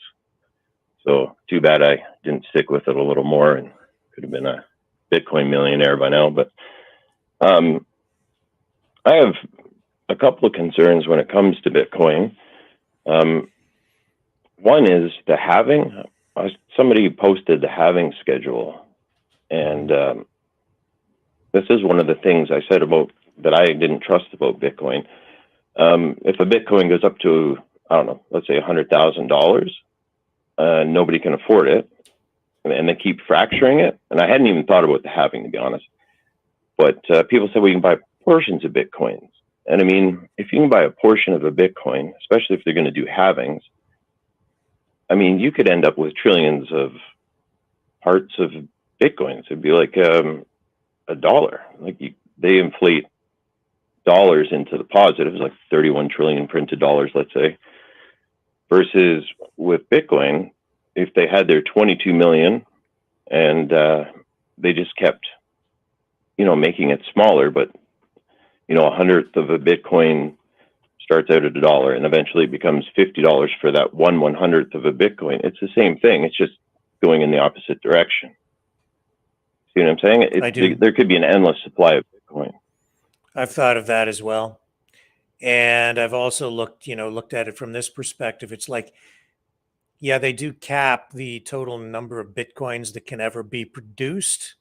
And there are only so many that are produced, each year. So that's sort of a good thing, but you're right. They can fracture it and you can buy portions. So you can get inflationary pressures in that way. It's the same as printing more, just by adding more decimal points. But exactly. The other thing that I've thought of is it's like even just the creation of additional cryptocurrencies. I'm not sure, but I mean, that in a way is inflationary as well. Because if you look at like Ethereum, it matches sort of the price of Bitcoin, and it's a competitive currency, I suppose. I don't know if the creation of other forms of crypto has an inflationary effect or not. I haven't looked closely enough at it, but I've wondered about it. I've wondered that myself. One of the other things, I actually was thinking about writing a bit of a paper on this, and I write sometimes just, I think through things more thoroughly. But I don't think, some people suggest that to deal with Bitcoin, maybe they'll bring it into being a currency. So let's use the US as an example. If they brought Bitcoin and said, okay, to deal with Bitcoin, we're going to just accept it as American currency, it would be no different than counterfeiting all that as American currency. It would be a counterfeit. It'll always have to be a representation of something outside of the dollar. Because like El Salvador, I think they took it on as a currency. What you've just done is you've counterfeited your own money. Because all of a sudden, if you say it's equivalent to an El Salvador dollar or whatever, you just inflated your currency by the number of Bitcoin, because now, like, anyone can use that. Do you see where I'm going with that? Like, yes, so if there was, unless you took the equivalent value out of the original currency out of circulation. Exactly. But, with the US, I can't see them ever doing that, or anyone for that matter. But yeah, I think it would be equivalent to counterfeit. And I've often wondered if somebody will eventually make that mistake and get charged with counterfeiting because of that. But if it's always represented as, like, say, gold, you traded gold on the side, you mean it would be the same thing. Could a country be accused of counterfeiting Bitcoin by adopting it as their native currency? Not counterfeiting the Bitcoin, counterfeiting their own currency. But it would be like driving their own. Except that a nation with the sovereign authority to issue its own currency would have the right to issue a currency in any form that it sees fit anyway. But if you were a billionaire or a millionaire in that country, all of a sudden, all this currency of a different name, but same value, accepted the same way, floods into your country, you could upset some rich people. I would think that all of a sudden you just added tons of money into our economy. If it's at par, if it's considered equal to or the same. I think it could be a real problem is what I'm getting at. Potentially, I suppose, but they generally would issue a notification in advance so that people with money who wanted to address that would have the opportunity to convert their currency into something else, or, prior to the implementation, I suppose. And if they did adopt Bitcoin, it would be done so at a time when the conversion, the currency to whatever form it is, the exchange rate would take effect. So anybody holding the original form of currency would be able to exchange it into Bitcoin or anything else at the time that they wanted to without fear of loss at that moment. So I don't think it would be an issue that way overall. Doing it like that, I think there would still be an inflation problem. But like you had mentioned earlier, if you subtract out the amount of Bitcoin you're going to allow in, then you could balance it out on the balance sheet. But I don't know that you can limit the amount of Bitcoin that would come into your economy if you're going to accept it instantly. Yep. You know, it becomes you can't control the flow of Bitcoin into your economy if you're going to allow it to come in. And in, you know, it's a universal globally accepted form of currency now. Anyway, right, whether they adopt it as their native currency or not. In fact, I would say that probably by adopting it as a native currency, it just relieves the state of the burden of having to issue its own currency. And if they took their original currency out of circulation, just decommissioned it, then, but gave people the equivalent in Bitcoin for whatever, you know, in exchange for the original currency, then it would just be compensation in that regard. But I'm not sure exactly. I didn't really follow how those countries that have adopted it have done that. Yeah, I wasn't sure either, and I didn't follow it. But I was just, when it came up, I was just saying, this was a couple of weeks ago, I was just trying to explain to somebody, you couldn't just say it's equivalent to, we were using America at the time. I said, it would be a counterfeit bill if it were considered equal to in all respects, or I mean, it would be disproportionate because it'd be a portion of the Bitcoin, but you couldn't just drop it into the economy and say it's you know, the same tender. It would always have to be something. It'd always have to be a Bitcoin. It couldn't be the American dollar bill. However, I hadn't thought about somebody like, and I don't want to say it, but like the UN or WEF or what's the big bank there? Not the Federal Reserve, the one above it. The International Monetary Fund, or that might be it. Where that Karsten guy worked, Augustine Karsten. Anyway, maybe if they took it on, it could be brought into all the. I actually wouldn't have to do that. Never mind, because it's already trading around. Personally, when I gave this thought, I always came back to it. Always have to be represented outside of the currency, much like any other form, whether it be a stock or whether it be a gold or a token, whatever. Well, it is a token. So I think it'll always have to remain outside the currency to be exchanged to and from a currency. I couldn't figure out a way to get it without getting rid of the original currency. So if you got rid of the US dollar completely and, like you said, decommission it, then you could bring it in and it could take over fully.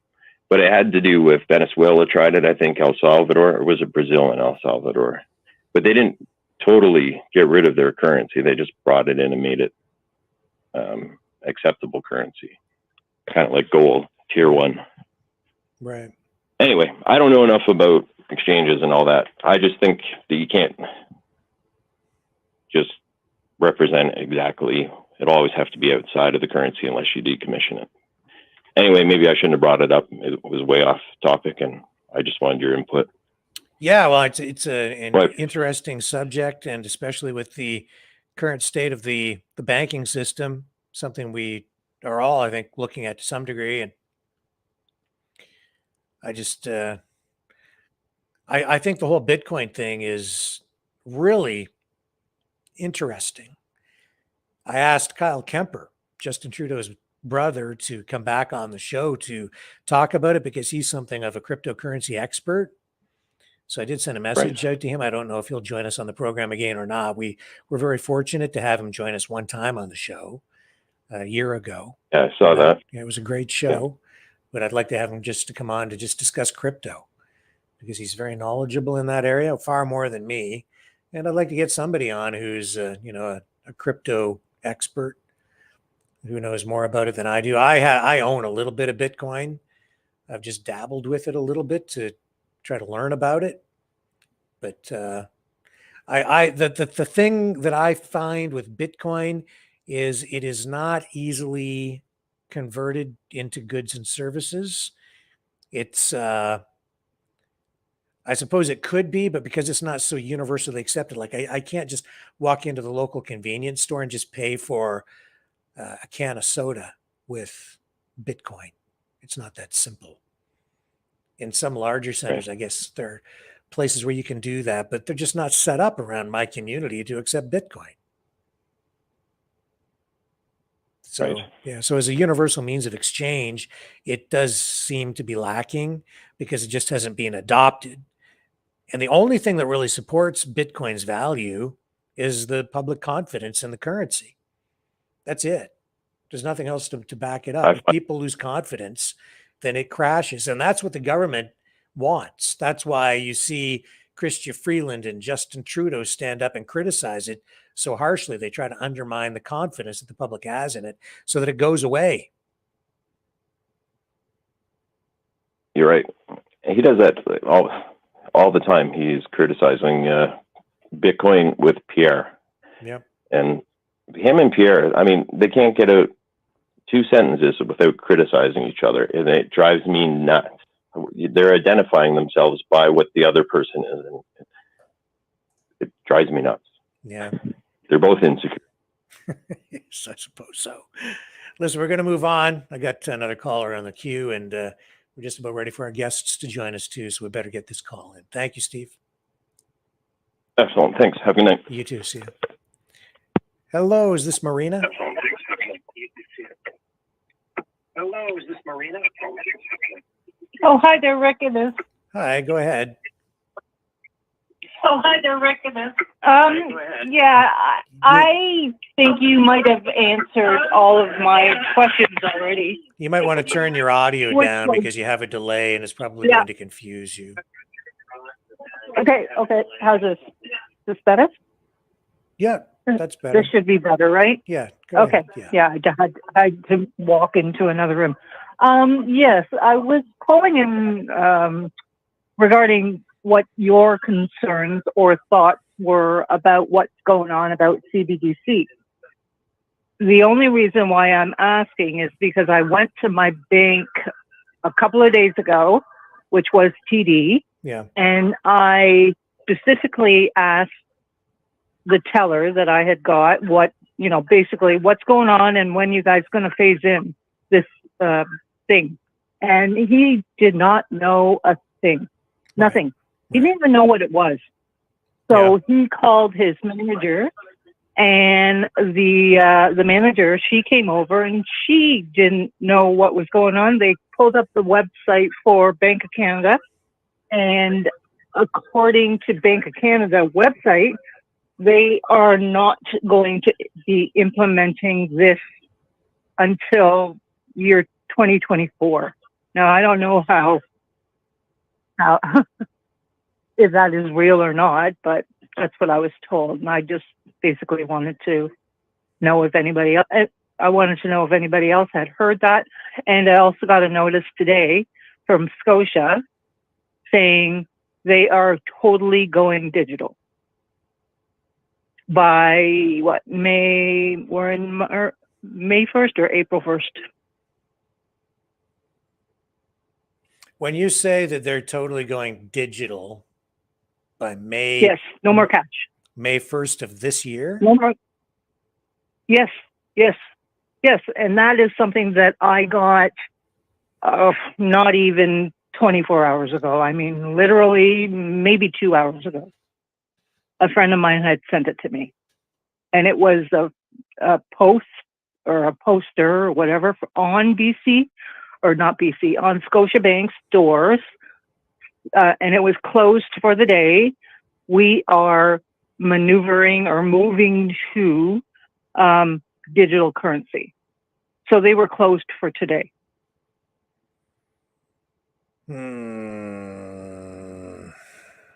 And he's on Vancouver. No, maybe he's in BC mainland. But yeah, he had sent it to me, and I said, no, that can't be right. But I'm just looking online at their. Okay. Let me just see. I'll bring it up here on the screen so people can see as well. Okay. Okay. Because I don't think we should panic. Should never panic until it's too late. Then when it's too late, then we can panic. That's what. Yeah, exactly. Until it's too late. That's what I'm trying to avoid. Let's see here. And then the buying of silver and gold, and then what in the world do you do with it? Yeah, you can barter it, but seriously, when? See, they've got all these changes for their fees, so they're making references to that. Who sent you this information about them going? But did you say by May? That's only a month away. No. I said April 1. No. Like days. No, I think I do see a reference here on Google to Scotiabank making references to certain branches going digital. Fully digital. Okay. So no question the banking industry is going through some real serious changes. My wife works at a bank. She's a business banker. Oh. She hasn't come home to tell me any of this. She works at CIBC. So I haven't heard anything about it. I think she would tell me if that were the case. Even if you go down to her branch in this small town that I live in, it's different in there than it was years ago because they have bank machines. They don't really have tellers in there anymore. They have offices for people who do the loans and provide other financial services when you sit down and talk to people, but they don't have tellers at her branch anymore. So it's technically kind of an all digital thing, but it has cash machines to ATMs that spit money out at you. So if you have to speak to someone, you have to go in and you have to stand there and someone has to come out and they greet you. It's a totally different Which deal. is basically I went to my local TD just days ago. Yeah. Which is when I started to question them, and they're like, "Oh, I don't know anything." I thought, "Oh, okay, well, Murphy, you work at a bank. Do you not think that you should know it?" Well, yeah, So I just took money out. Yeah, but when you're a teller or you're just working, even if you're a bank manager, they don't tell you everything. The big picture of where the bank is going. I'm not seeing a single thing on their website addressing that rapid change. So my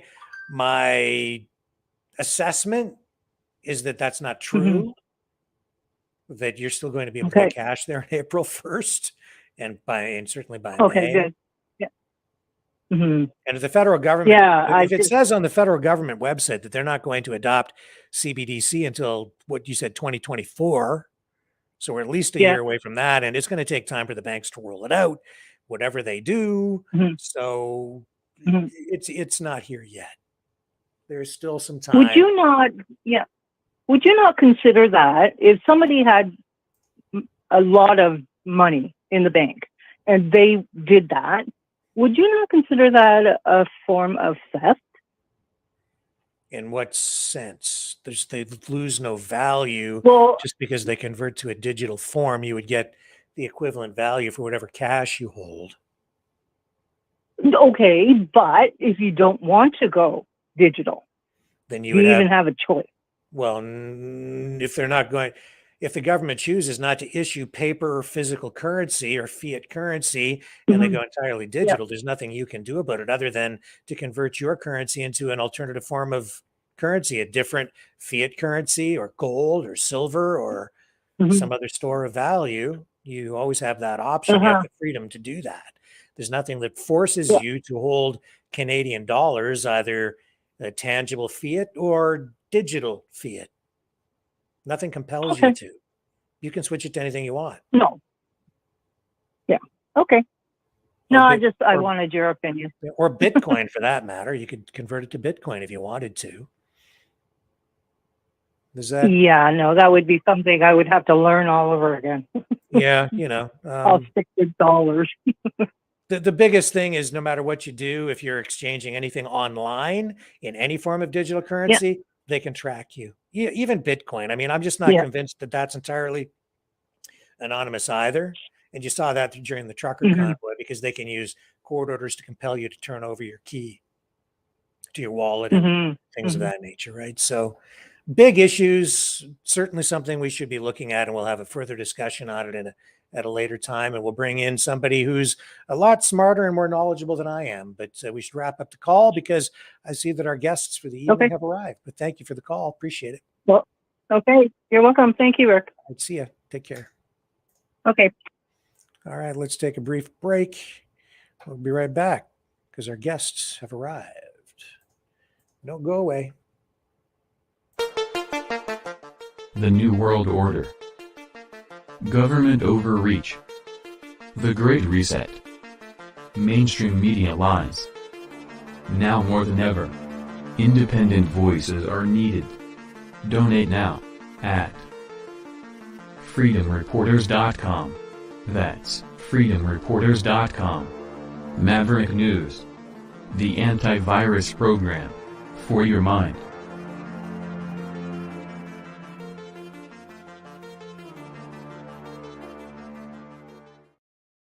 Okay, I'm here. Lori's here. Let me get that evened out there. Hi, Mr. Walker. Hello. How's it going, my friend? It's going okay. How's it going with you? Well, I was listening to you earlier, and you were telling some stories about your days as a cub reporter. Oh, yeah. And boy, that took me right back to 35 years ago when I was a cub reporter starting out. And when you're young, they always give you those really gruesome and tough assignments like disasters, tornadoes, floods, hurricanes, car crashes, murder cases. I worked the court beat, the police beat, the fire beat. And man, I'm still dealing with that trauma 35 years later. You never forget those things when you cover them. And man, you got me in the feels when you were talking about that. It really, really took me back, and it got me thinking about this East Palestine disaster that you're covering today. And I feel for the reporters there locally who've had to cover this and whatever they may have been exposed to just in the course of doing their job. That's right. You know? Yes. Yeah. They live there too. They're residents too. Exactly right. That's exactly right. And you brought along a couple of guests with you tonight. I sure did. I think they're here. We got Jenna and Alex. Hey, guys. Hello. So you guys are with United for East Palestine. That's right. Can you tell us? I just want to give you a chance to introduce yourselves to our Maverick News audience. Alex, would you like to start? Sure. Hi, Lori. Thanks for having us on. My name is Alex. I'm the executive director for United for East Palestine. I got involved with the organization when I met the founders, Jenna and Emily, from their Facebook group page they created for United, was called United for East Palestine. I got involved with them because I have some experience with sort of organizing. I'm a solidarity member with United for Railroad Workers United. So I get their newsletter. So I found out about. I'm getting some feedback. Someone's. Yeah, I hear some noise in the background. Some kids Not sure where. or something. Sounds like kids playing. Glad somebody's having fun. Lori, okay. So where was I? All right. So so I found out about this story pretty early on, and so I reached out to the Facebook group because I was interested in maybe helping to try and form or operate some sort of mutual aid network to get resources into East Palestine and get people out. Just be in the early days of what had happened, and due to that, myself, Emily, Jenna, and then later on Aaron, Professor Welton, Dr. Galam, we started forming a sort of team to get a the proper response to this, as we saw that as things went out, the response was just so inadequate. I live in Las Vegas, but I've been doing a lot of the sort of online email sending and stuff to try and coordinate things. And I'll pass it to Jenna. Yeah, so I'm Jenna Giannis. I am one of the founders of the Facebook group United for East Palestine. And Alex is correct. We started more of like a mutual aid kind of thing. We knew people were displaced. We wanted to get them resources. And then as the story unfolded, we learned that it was much more than just getting some displaced people, some needs to get them by. The story, it came to what was in those trains, what was lit on fire, what was left, and what was happening with people once they returned back to their homes after they were told everything was safe. And so then we had an opportunity to continue our reach to bring some of the resources, because they were still definitely necessary. People weren't trusting drinking their water, so bringing in truckloads of water was still important. But in the same breath, it was really important to bring in some independent scientists that didn't have affiliation with Norfolk Southern or the EPA. And so that's where our mission has kind of turned to is how can we provide the residents real answers with real scientists, not just our own, and figure out why they're getting sick when they're still being told that everything is fine and safe. And you actually live there, correct? You live in East Palestine? Or I don't live in East Palestine, but I am about 12 miles outside, so a neighboring community. So not far, and according to some of the research we've done, not free of whatever has been put into the air and and traveled probably, it definitely traveled over top of us. So it depends on which way the wind is blowing, I guess, on any given day, and which way the water's flowing. Mm-hmm. Yeah, we actually have. Sorry, go ahead. We actually have some pretty good models based on wind direction, where and the plume size that show us pretty good idea of where the particulate dispersion spread to. Also based on empirical accounts, pictures, videos people took, whether from Kentucky or anecdotal accounts from New York, Connecticut, Ontario, Canada. We have a pretty good idea of how far this spread and where it spread to, and it's a very large area. Basically, Kentucky up to south Kentucky, north to Ontario, Canada, east to as far as Maine. Wow. Ontario, Canada. Rick lives in Ontario. I do, but Rick. Well, that's Okay? not unexpected because, over here we get a lot of the effluent, even from like energy plants and things like that from the Ohio area, just because of the prevailing winds, right? So that doesn't surprise me at all. Yeah, there was a little bit of research done that because of how the wind was going that day, had they have held off until that had passed, the outcome might have been a little bit different, just from like how far it was spread. But we had some, and Alex knows the more scientific terms, but the way that the wind was like shifted completely different than normal. And that's what caused it to stay low and not disperse up into the sky.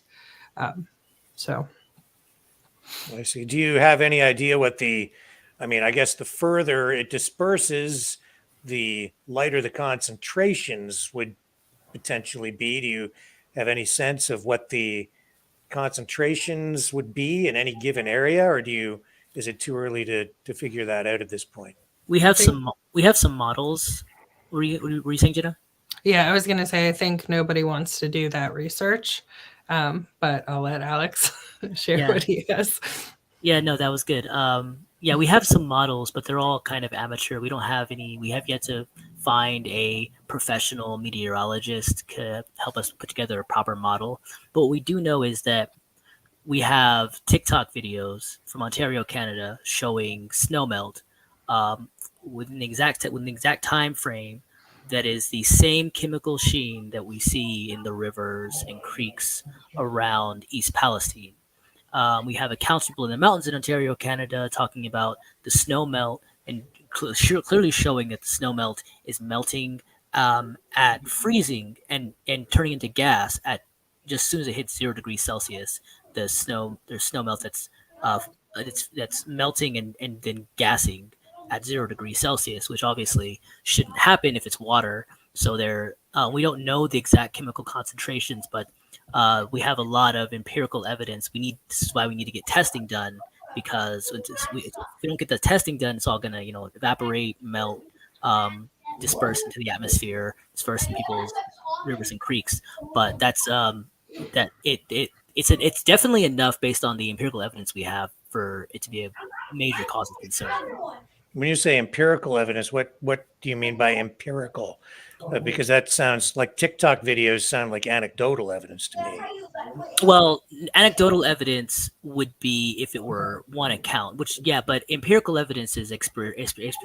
So because it's video, because we can see it on video, and because we can track it by date, we know that where its date is, we know, and we also have the high split, which is a very sophisticated scientific modeling system that we plug certain variables into that shows what the plume went, which correlates to the video evidence. We have people all over Ontario, Canada, showing the chemical sheen coming from the snow melt. We also have people taking pictures of the snow in Ontario, Canada, and showing how it's melting, showing that it's forming black spots when it reforms, which water shouldn't do. So we have actually a fairly consistent amount of empirical data. What we don't have is objective scientific analysis of that data. What parts of Ontario are you talking about? The mountains. We're looking at it's a peninsula, but the peninsula surrounding close to Niagara Falls, and then the Great Lakes as well.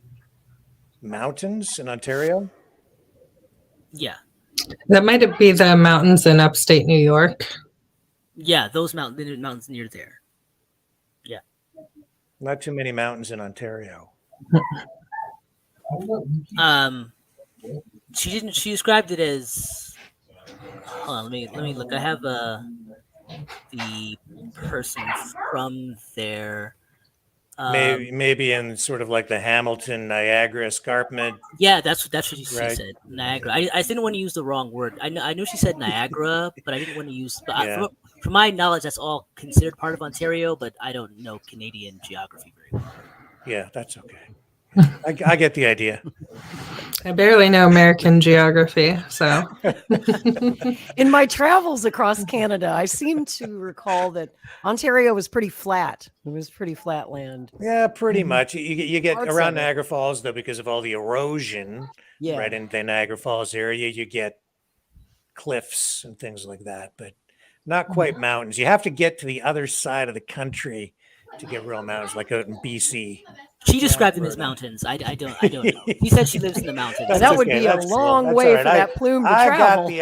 I got the idea. Yeah. I got the idea. Yeah, so I guess that's sort of the problem, though, right? Is the government would need to cough up some money, or Norfolk Southern or somebody, to do wider studies to determine the level of exposure and the concentrations, which are really critical, right, in various areas, but very hard to track that. And because it's dispersed over such a huge area now, you'd have to do a lot of testing, which would cost an immense amount of money. Exactly. And cross border into another country. That's if true. It's in Canada too. It's Well, not why just would they across- do that if they say it's okay right where it happened? So, Right. I mean, it doesn't make sense. It wouldn't align with the narrative that we're pushing out there. What So. are they? I don't understand for the life of me. I don't know why the heck they set that stuff on fire. They said They it was to shouldn't have. prevent an explosion, but it just, even that defies logic. Do you guys have any idea, or has anyone provided any explanation? We've seen a lot of explanation as to why it shouldn't have been set on fire, and the logic behind why it wouldn't have exploded based upon what was inside of those. My understanding as to why it was set on fire is because they said if they didn't do a controlled burn, there was a chance that it would just explode. And they were concerned with how much like shrapnel and stuff would come from an actual explosion. So, holy God. Wow. So that was the reason why it was one train car that was at risk, and they lit 5 on fire. I think 4 of them had vinyl chloride in them, and 1 had like frozen vegetables. So, but they lit them all on fire, and that is not determined. They do. If you watch any of like the Senate hearing with Alan Shaw, that's the CEO of Norfolk Southern, he says that was the fire chief that chose to set it on fire. Insane. That just seems crazy to me. Someone should be sued over that. Someone should go to prison over that. Yeah, I think that's criminal. It is. Poisoning people is a felony. Aggravated arson is also a felony. There was no reason to set, even by their own argument, that even if they say there was a reason to set one car on fire, there was absolutely no reason to set all the other tens of thousands of tons of toxic chemicals and other particulate on fire, creating like this toxic chemical. I'm Talk about making a disaster worse. I mean, Yeah. they just made the situation 100 times worse by setting it on fire. Oh, yeah. And there was no, even according to their own SOP, there was no reason to. Like, we look into like what they say how you should handle toxic chloride is the opposite of what they did. So there was no rhyme or reason behind it. The only reason I can come up with is, what's the cheapest way for us to get rid of this crap? Yeah, exactly. Let's burn it. Yeah. And who cares? And who cares? Because this is a small town. Nobody's going to care. We'll be able to burn it, build our tracks, and keep going. And that's essentially what the plan was. The only reason, I think it was maybe 3 days they had evacuated the people. And I've learned since you can't run a train through an evacuated town. So every day that we're not running a train probably costs some money. We're losing money from Norfolk Southern. So they told everybody it was okay to come back. There was lots of oil spilled into the ground. They rebuilt tracks, told everybody they could go home. And I mean, while people were pulling back into their driveways, trains were going down, across the tracks, and they let whatever oils and stuff just go into the ground. And at the beginning of March, they finally started to dig it up. But when they started to dig it up, it started to smell really bad all over again. And so that's where we're at right now. So I guess you're helping people access testing, blood tests, things like that. Is that part of what you're doing? It's part of what we're trying to do, yeah. Go ahead, Jen. Yeah, I was going to say we're working on connecting different scientists, or doctors that have some experience in these different avenues where we don't have experience in. So really just meeting some different people. If Dr. Galome from where's San Diego, the University of San Diego. She's been helping. She studied some of the Gulf War illness. I think Agent Orange was pretty much something that they had talked about during that. So she's familiar with the long-term and short-term effects of it. Agent Orange is also something that's would be in East Palestine right now, based upon the burn that they did. Mm-hmm. And so by help me burning understand. it. Oh, Go sorry. ahead, Go Lori. ahead. No, you go. No, it's your. I insist. No, you. All right, Alex, go. Just kidding. I wanted to clarify the reason that you guys are trying to help people get their blood work done is because, if I understand correctly, the local labs there say that they don't offer the specific test anymore that these people need, and all those labs are owned by the train company. Is that correct? They, yeah, the two labs that are in available, Quest Diagnostics is one, and I can't remember the other one off the top of my head, but they do all, BlackRock is one of their biggest shareholders. And so the test was available, and then it became removed from the system somehow.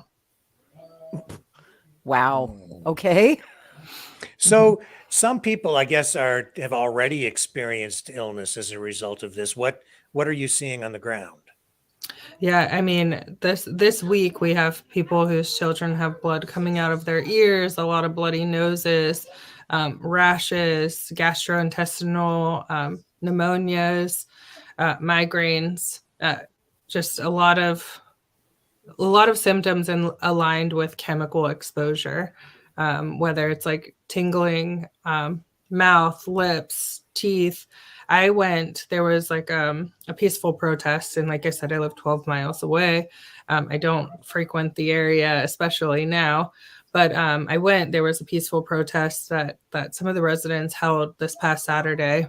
And there's a park there, a park that's having an Easter egg hunt in a week and a half, by the way. But at the park, there is a body of water. I'm not sure which stream or creek it is. I'm not sure of the name. And they're aerating this creek. And we had walked past it. I was in town for about an hour and a half. By the time I got home, I was so lightheaded. I had a horrible headache, and my lips and teeth were tingling in a way that I had never felt before. And it was just, I mean, I wasn't even there that long, but people are expected to go back home and live there. So it's crazy. Yeah, we rolled some video earlier of Soup Mama. She's done a charity mission there where they're bringing in truckloads of supplies. And I think she's been there a couple of days this time. And, she said, even though it's a beautiful day and there isn't much wind today, she said yesterday was very windy. And she's been complaining of sore throat, burning in the throat and the sinuses. And she described it as kind of a peppery taste in her mouth. Are you hearing about that a lot? A lot of people say it's like a chemical taste that they'll taste. But yeah, weird tastes come up quite a bit. I don't know if I'm missing any symptoms, but I mean, there's a large variety of them. The bloody noses was really common early on, and now there's some commonality with the blood coming out of ears.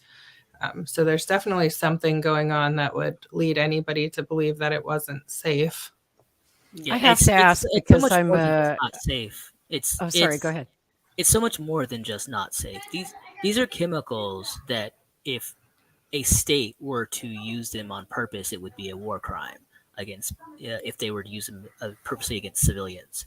This is a level of toxic chemical poisoning that is so far beyond the pale. And the problem is, there are a lot of problems, but one of the big issues is that the EPA is fully aware of this. They are fully aware of how toxic these chemicals can be and are choosing not to give a full spectrum test to find out exactly what they're pumping in to the air, and are purposely choosing to obfuscate and tell people that it's fine when they know for a fact that it isn't, because as long as they do, there's no state of emergency, and as long as there's no state of emergency, people don't have to be evacuated, and as long as people don't have to be evacuated, they don't have to pay for all of what comes after getting people evacuated and taking care of their financial, making them whole, and all this stuff that would come out of Norfolk Southern's pocket, Medicare, medical care, all of these things. So what they are doing is tantamount to a deliberate attack against the people of the United States by Norfolk Southern and protected by the United States government. And we all remember, after 9/11, 20 years ago or 21 years ago, the EPA told the residents of Lower Manhattan that the air quality is fine. Come on back to your apartments. And we've seen how many people have become sick and died, unfortunately, of various cancers in the years since.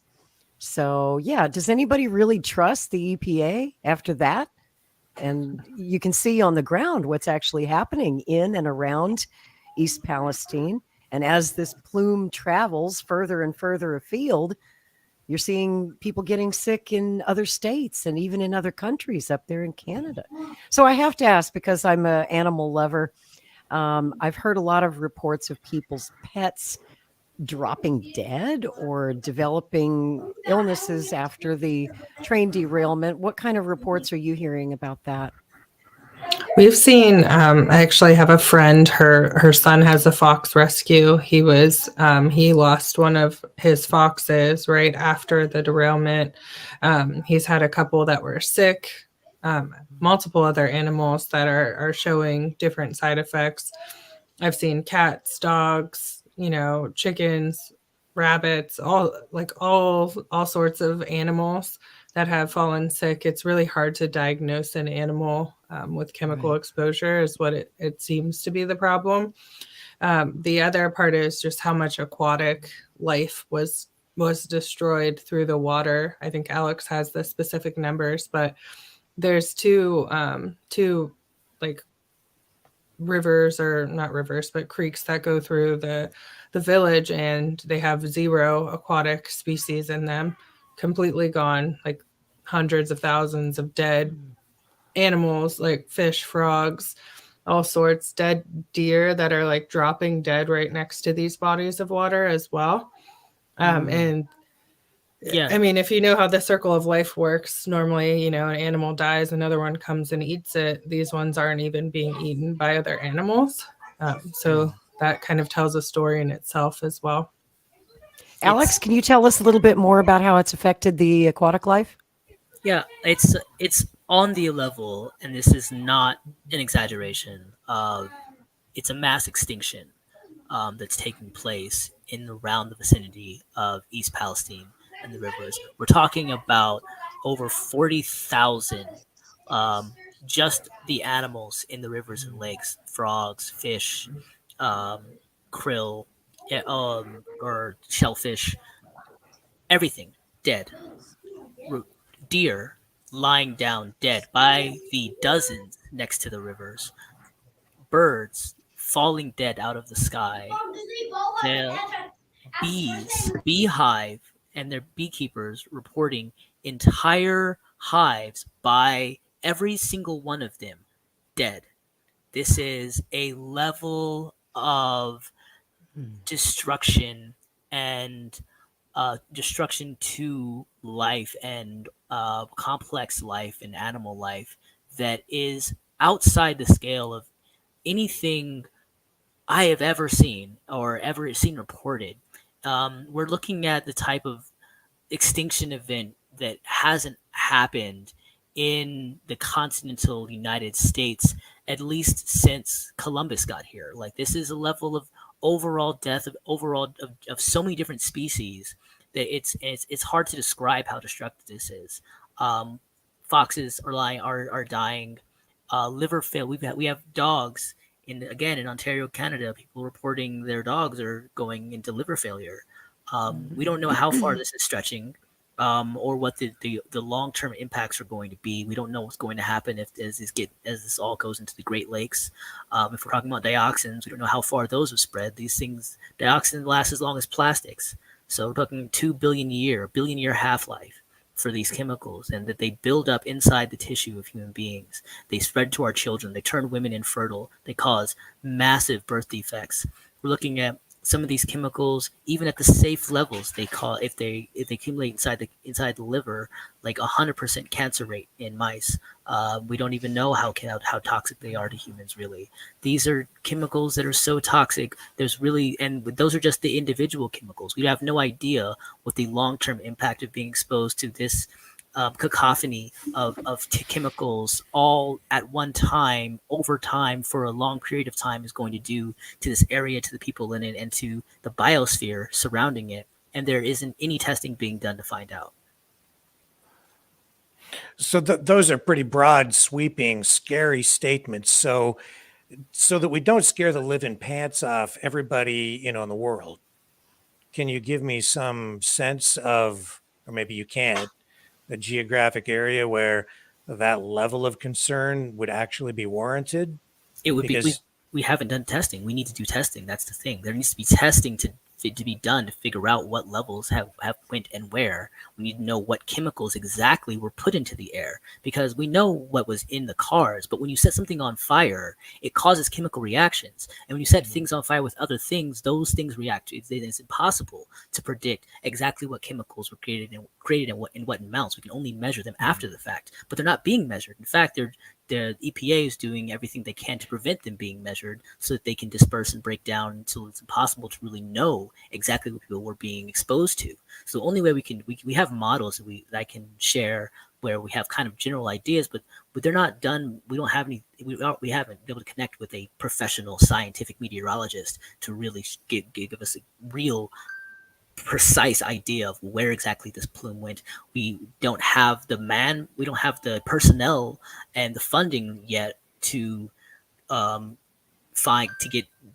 actually get people on on site where people are taking pictures of the same chemical particulate coming down in their rain and covering their cars. We haven't been able to get those tested. There's so much sampling and testing that needs to be done. Yeah, I mean, but I understand. My concern here as a journalist is proper perspective. I want to deal in facts.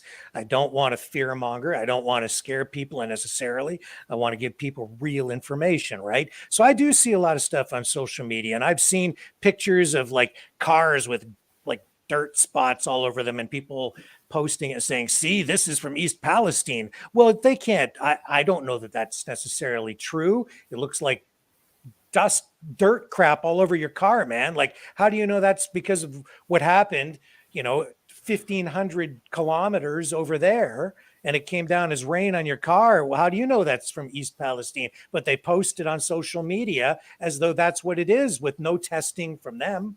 And so that concerns me, because I see a lot of scared people.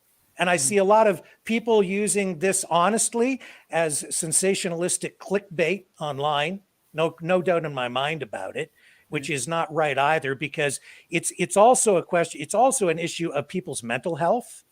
And I've been seeing this issue used by people inappropriately in order to generate clicks for their social media platforms. And that's not good for people either. So I'm looking for real balance here, right? And I don't want to just sit here tonight and scare the crap out of people. So if we're going to make, broad sweeping statements about contamination continent-wide or whatever it is, then I want some scientific data to back that up. Because we have people in our chat right now, I'm certain, who are scared to death and believe that there's a mass level extinction of humanity going on continent wide as a result of these 5 rail cars. And that's not actually true either.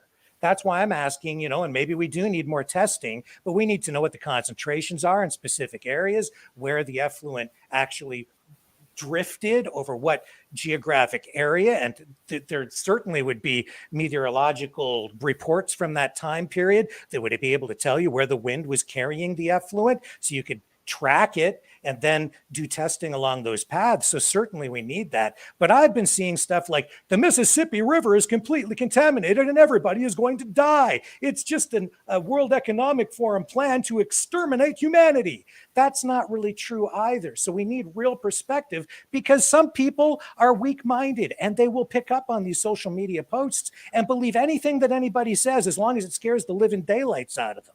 So I want to be very careful and responsible about what we are doing here tonight, because physical health is important, but so too is mental health. And the only way to make sure that people find the right path forward is through truth. And that means we need real data and real empirical evidence to back that up, and real testing and real scientific evidence. That's the only way we can really deal with this. So I'll throw it back to you guys, because I know you're on the ground and you are, you're there, you're trying to do the right things, but I'm hoping that we can give people real solid information so that we can find the right path forward tonight and find ways. And that's to what help you're the trying to people do. I mean, you're trying to get us that data right now. That's what your efforts have all been about. We all want the truth, and we don't want to engage in, speculation or fiction. And I know that you don't have the data yet that you need, that we need. And a lot of these reports are going to be anecdotal. and it's hard to tell the real ones from the fake ones on social media. Have you had yourselves, have you seen reports that you personally question and think that might be fakes?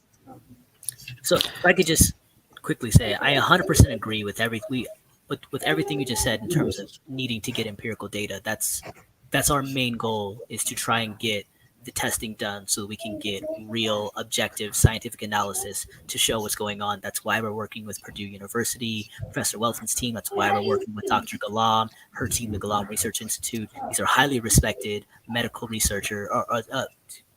She is a highly respected medical researcher, Purdue, highly respected university and they have all the testing we need to figure out what's going on. But just to give a little perspective, when I say like the chemical particulate coming down in rain, I'm not talking about people randomly from 1,500 miles away. We know people on the ground right next to East Palestine as this was happening, taking video, showing the rain, showing the smear it left on their windows, and showing exactly what it looked like the next day as it dried. So we know this is a thing that happened, and we can track that there are clear correlations between that happening and the exact same type of dust appearing in the exact same way in Kentucky. So while we do not have while we are still working on getting the objective analysis necessary to see what's actually happening, there is a large amount of empirical data that makes it clear that we need to get that testing done. Sure. Yeah, and I think the one thing that I was going to say is we need people to be aware that this has happened. I think that's part of the problem, is there are people, when you mention East Palestine, that still don't know what that is. And we need people to say, I want testing, and stand up for it, because like it needs to happen. And I think everybody needs to have real answers based upon their geographic location as to, if this stuff traveled there, and then what can we do about it? And where is the accountability for just lighting a bunch of stuff on fire? Right. So you said that you did have some good models, right? So you must have had weather reports from that time period to show where the winds were carrying the effluent. Is that what you have? We have a high split projection. It's plugged in to show dispersion for particulate, but the problem is it's showed for like a general sense of like general particulate. We would need to plug in the data for exactly what chemicals we're looking for to get a better idea of how they would actually disperse, because obviously some things weigh more than others, some things behave differently in the winds than others based on their chemical composition, whether they cling to water or not, what type of chemicals they are, whether they're lighter or heavier. These are all data points that we would need to plug in. We would need to have a greater comprehension of what chemicals were being released, and the only way that we can do that is to get the testing done to figure out what chemicals are in the snow melt that we're seeing the chemical sheen in, what chemicals are. We need a full spectrum analysis of the chemicals that have been as they have been dispersed, and then we can then backtrack that to figure out what that chemical cloud might have looked like to get a better, more solid model for how dispersion would have happened. And when you set something like vinyl chloride on fire, depending on the temperature that the fire reaches, it will create a wide range of different toxins, chemicals, dioxins. I don't know if it would actually even create polychlorinated biphenyls or not, but certainly a range of different dioxins, possibly including PCBs. Am I correct in that? Certainly, especially if you burn it with like frozen vegetables, which is just carbon, like it was. Even just if you burn, just for instance, the paint on the train cars, we know that creates a certain level of dioxins. So we know the dioxins are created. We actually have data now showing that there is dioxins in the soil around East Palestine. But there's so many other, like acrylate, there's so many other chemicals that were created, many of which have already dispersed into the rivers and creeks, into the air. People are breathing it in. So we actually don't know. We might never know at this point the full spectrum of chemicals that were released into the plume, how far it went. But the sooner we can get actual testing and data, the sooner we can really get a solid picture of what we're dealing with. Yeah, and a chemical like that, if you ignite it at a high enough temperature, you can actually, destroy a lot of those toxins at the source of ignition. But when you just burn it in an open pit like that, there's no way to take it to the necessary temperatures to do that. So you're going to get all kinds of crazy byproducts that are toxic coming off and then being carried into the atmosphere. But I would imagine that the area of greatest concern and the highest concentrations have to be right there at the source, and then in the prevailing area, like even where you live, Jenna, at 12 miles away, that's got to be a really serious concern there. It's in that general vicinity that the concentrations are probably highest. You would think I lived in a different country based upon how little my local area cares about the situation from a testing standpoint. It took weeks for I have city water, so it took a couple weeks for the water department to even email us and say, hey, we've been testing your water, it's okay, because we switched our whole family to bottled water. But as far as we can't even get testing done correctly in the immediate area, and I am not the immediate or the first priority, which is completely understandable, but there's not even a timeline for if and when that will ever happen unless I'm to pay for it myself. Now, what's the waters? What are the main water sources for drinking water in the communities in East Palestine and in the communities surrounding it?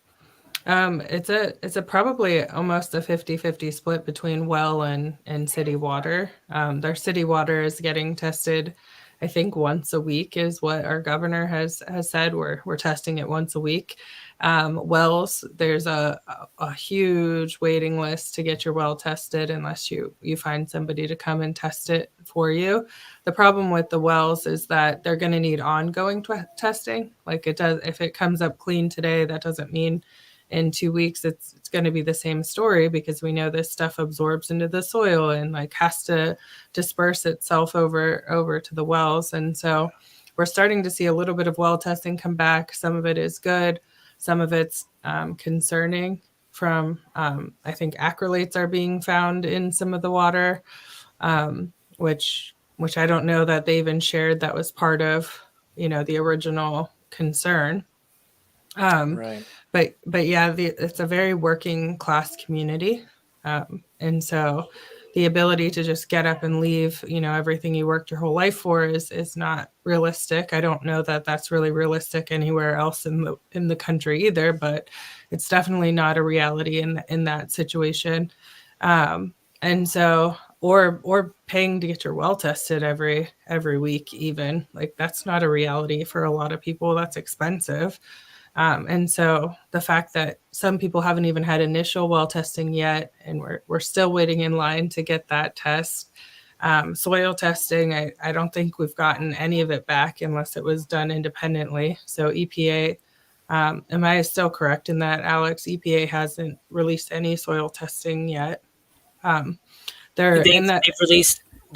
released some of the testing that they did around the dump that they were taking, but they used levels of acceptability for dioxins that were for if it's in a dump, but they were the test is what they sampling for this test the soil they did that they're for the cleanup. Now in the East Palestine area, orchards are one of the main agricultural activities, right? Am I correct in that? That's what I read. I wouldn't say there's a bunch of orchards. No, but it is a big agricultural community where, they depend on the land to grow crops, raise animals.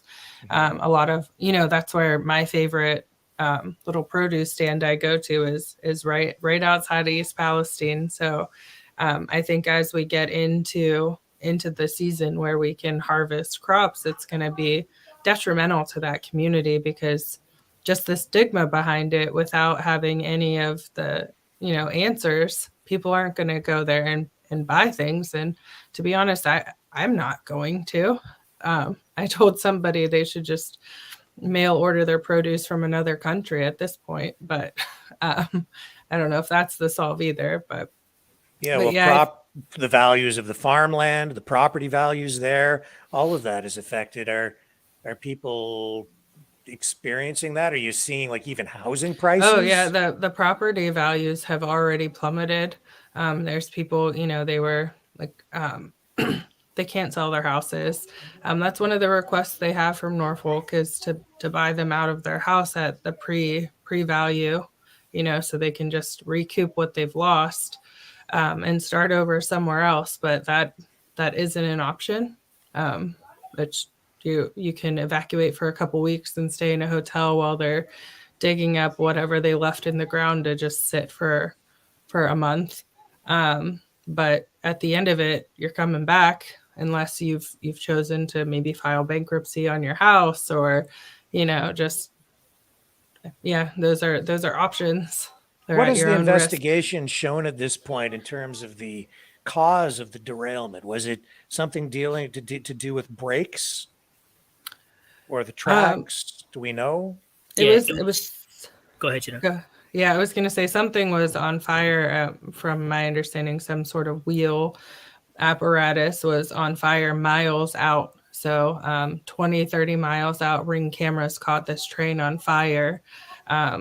Authorities had been called multiple times across on its journey to East Palestine, where it ultimately derailed.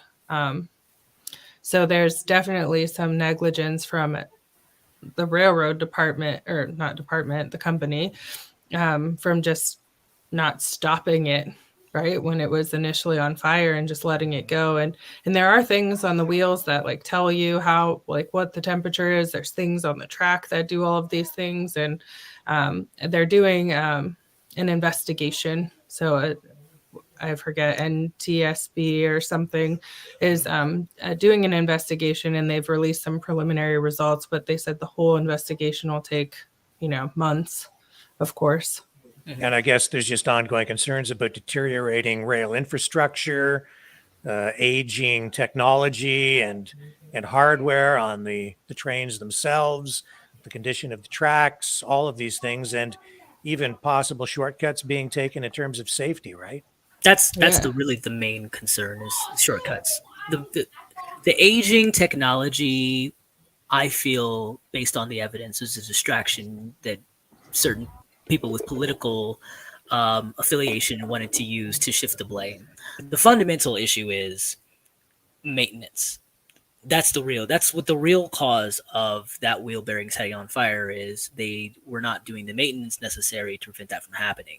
Right. And that is that's because they are doing everything to cut costs, and so they are keeping their number of employees as low as possible. And because of that, things like this are happening. Derailments are happening on a massive scale and are continuing to happen. Meanwhile, the profits for the railroad companies are at record highs. And the reason this is so egregious is that it doesn't matter what side of the political divide or political ideology you personally affiliate yourself with, whether you consider yourself a conservative or a liberal or a socialist or a libertarian. It doesn't really matter. We can all agree that human beings require unpolluted water, air that is not polluted, and soil that is not polluted. Those are three things we can all agree are necessary for our society to function, or to be even a functional society. So if we can agree on those things, then we can agree that we need to take the steps necessary to prevent those from happening. And one thing we need to do is fix our rail system, because our rail system is so broken, and the fact that the government has become so corrupt that its primary function in all of this is to run cover for Norfolk Southern, and they're poisoning people on a mass scale. And I know that you do not want to scare people, and neither do I, but in disaster response, you are supposed to assume the worst possible case scenario, prove that that is not the case first, and then figure out what actually needs to happen. Your response in any disaster should be prepare for the worst possible outcome, and then find out what actually is happening. The worst possible outcome is, I mean, it's possible that the plume, most of the toxic chemicals stayed around East Palestine, and this is a largely contained event, even though we have a considerable amount of evidence that they're certainly not completely contained. But there is another possibility where certain chemicals stayed low because of their molecular density, but other chemicals went higher. So it could be that there's some chemicals that moved all the way to Ontario, Canada, that came down in the snowmelt that are different chemicals from the ones that are in East Palestine, because lighter chemicals will go higher and heavier chemicals will go lower. So it could be two entirely distinct chemical disasters that are being exposed to almost the exact same levels of concentration over the same sort of area, but in different places. And we don't know, because we aren't getting testing. We don't know exactly if people's cars were covered in a thick chemical paste, because we didn't do the basic due diligence of collecting the samples and finding out. These are very basic levels of disaster mitigation that should be done, and which the government should be doing but isn't. And that's a problem, because it shows that if this is, suppose, just for sake of argument, this were the worst case scenario, we would be reacting to it in the worst possible way that you could react to it.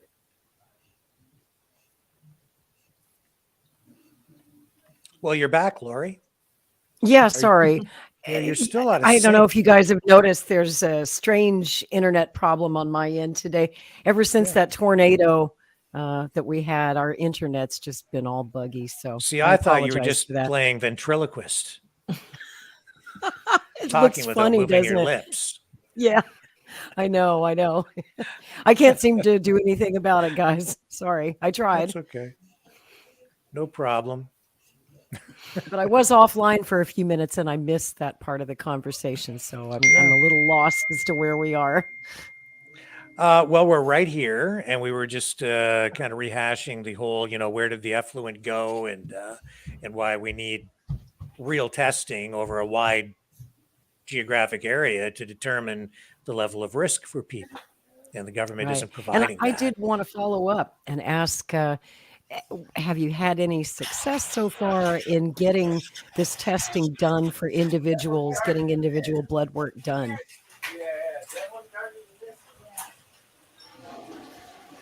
Can you hear me? Are you still here? Yeah, I heard you. I'll answer. So, Jenna, you want to go? Go ahead. I couldn't hear the question. I think my internet caught Lori's internet's disease. Oh, no.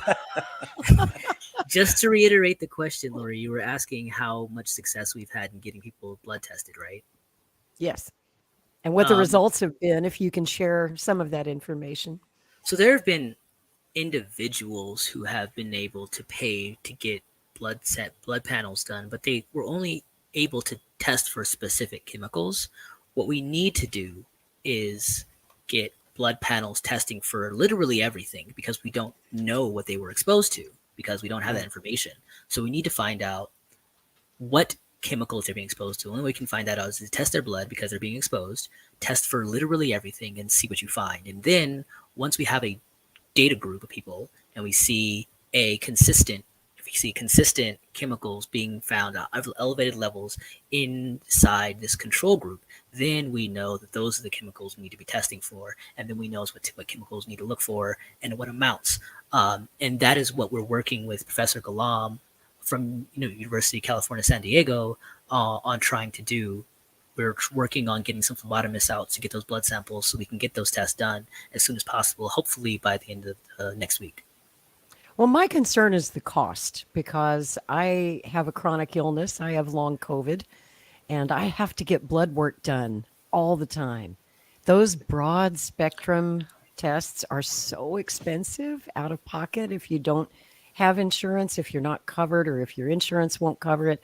So I would think if Norfolk Southern isn't paying for it and the government isn't paying for it, and these labs are not willing to do the work pro bono for scientific purposes, then that comes back to the individual to have to pay for it. How the heck are people able to pay for this? This is not a rich folks area. These are working people. How the heck are they paying for it? they're not going to be able to. And that's where some of the work that we're doing comes into play. I know somebody I just posted yesterday or the day before. I was out of power for like 3 or 4 days, three days, I think, because we got the windstorms here in Ohio, so I had no power. I'm a little bit behind on my facts, but somebody posted the cost of the dioxin testing is anywhere from $2,000 to $5,000 just for the first test. And the one problem with some of the blood tests is you needed to have your blood tested before this to see where you were, because Right. everybody's Get your going to have a little benchmark. bit. Yeah, everybody's going to have some dioxins present in their blood. It comes off of like any normal like bonfire or, a gas grill. I think like all of that produces dioxins. And so the fact that a benchmark is missing could also skew some of those results. But I think like Alex had said, finding, what's prominently in everybody's blood work, where are the consistencies, and kind of go from there. But it is hard because we don't even know which ones to test for. Right. And that's why we have the Independent Science Fund that we're trying to raise money for, because Dr. Galam and Professor Welton have already gone into their own their team's funding to get a lot of these tests done. Professor Welton and his team, for instance, are $25,000 in the hole, probably more by now. Easily. Yeah, probably close to like 50,000 now since they've come back. After one weekend, they were $25,000 in the hole just on getting the first round of like 14 houses tested. And there's still a vast amount of testing that needs to be done. That's just for the chemical and soil. Now we're trying to get blood testing done. All of that's going to cost money. They're looking for grants, but this is going to cost. That takes time, though. Yeah, and what we need to do. So our trajectory is we get the testing done to prove there is a problem, to prove irrefutably that there is a problem. We know that there's a problem because we can see it, but we need to get scientific data and the numbers to prove objectively that there's a problem. And then once we can do that, hopefully we can then pressure the government to activate the already existing mechanisms to pay for the vast spectrum of testing that needs to be done to people, to give people. There's a clause already to give everybody impacted by this area free Medicare for life, which can be activated. I think they're going to need it. At any day. Literally, Joe Biden just needs to sign it, and by executive order, that passed law has already been passed. The president can offer people Medicare for life when it comes to emergencies from disasters like this. So that can happen. But what we need to do is to get enough data to have the support for pressuring the government to put these mechanisms into place. And so my follow-up to that would be, have you had any help at all from your elected representatives in Congress or in the State House? We've had some contact with some people, but nothing concrete enough that we can say their names. Just wondered if you were getting any help at all from Washington. Wasn't expecting not the way it should be. Yeah. By any means. We've gotten mentioned a couple times in some, different congressional conversations, but I think there's a lot of work to be done from that perspective. We've been working on, trying to get people to write letters, send emails, make phone calls, be as loud as we can. Everybody's voice is matters in this. If you're from California, wherever you're from, like, call, demand testing, demand answers, because it isn't fair to scare people without the truth, but it's also not fair to not tell people that there's a problem. And so how do we get to somewhere where it's accurate, real information where people can actually make their own judgment on the situation and what they need to do, whether, to take care of their families. And that's the problem, is people don't have that information that they need, whether they're, right here in East Palestine or they're, somewhere where the plume flew across, right? Nobody has that information. And so the way that the testing's been done right now, it's all been a guess. They choose what they want to test for. And we've learned that through other people coming in and testing for everything to narrow it down. Like we do a kitchen sink test, we figure out what's coming positive, and those are the things we're going to test everybody for. And that's where the inconsistencies come in, is I can run a test for like all sorts of things, but if it's not the right thing, we're not going to get the right answer. And so if we're really selective about what we test for, we're going to get really selective answers. And that's not the truth either. And that's another concern I have is, even if, let's say, Joe Biden found it in his heart to issue an executive order saying that the residents of East Palestine will get, Medicare for life. How does that help the people outside of East Palestine? If you don't live in that area covered by, President Biden's executive order, what about the people in other states? What about the people in Canada who are being affected by this? If you just localize it to that one region, there's going to be a lot of people left out in the cold who have been affected. So that's my concern. That's exactly the right concern, Lori. That is, I think, the summation of the goal of what they are trying to do is to minimize this to the smallest area possible, make it just East Palestine, which toxic plume clouds don't listen to municipal county lines. The United States government has the capacity, if to take this seriously and to address this on the level that it needs to be addressed to. Just for example, that's right. When people were posting all these videos about the chemical sheen in Ontario, Canada, it was on the cusp of going viral on TikTok until it got suppressed, and the Canadian government put out an official statement saying that they had spoken to the EPA. There was no connection to the chemical sheen and the burnout in East Palestine. They weren't going to do any tests. There was nothing to see here, and anyone saying anything different was disinformation. So if the United States government has the ability to get Canada to, in a complete dereliction of their duty to the people that live in Canada, to just do the basic testing necessary to find out what this chemical is all about, especially when there is direct correlative link to a gigantic plume of toxic chemicals right across the lake in East Palestine, Ohio, and then subsequent gigantic amounts of chemical sheen coming from the snow melt and the runoff all over Ontario, Canada, then basic just making sure would be, okay, well, let's at least do testing, but they wouldn't do any testing. They refused to do testing. They just said, it isn't there. Anyone who tells you anything different is lying to you. And we're also going to suppress all the information that would tell you otherwise on social media.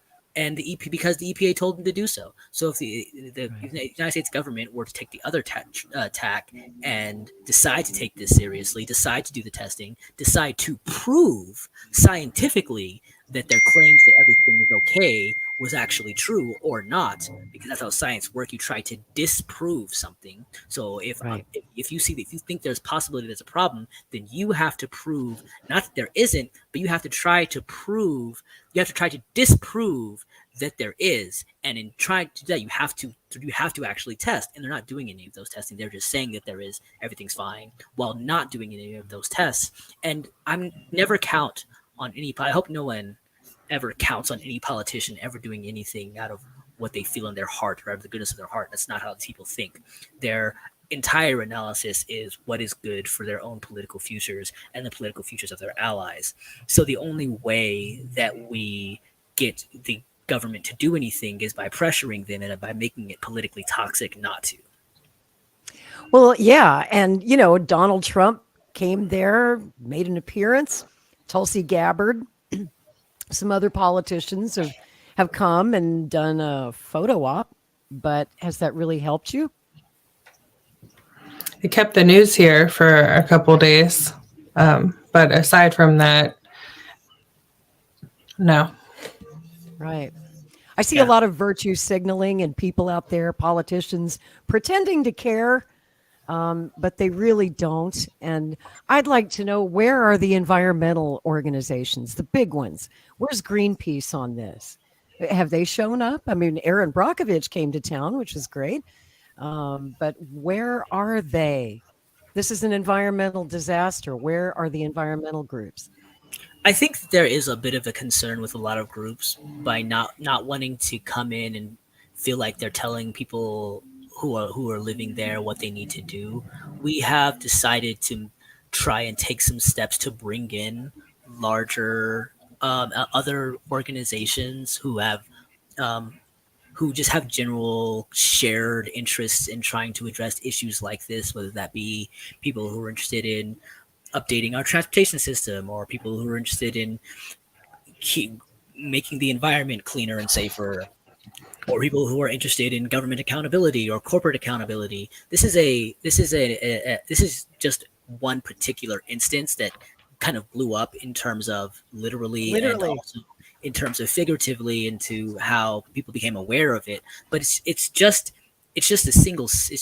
one zit in the oily face of the slow and not so slow destruction and decay of our society.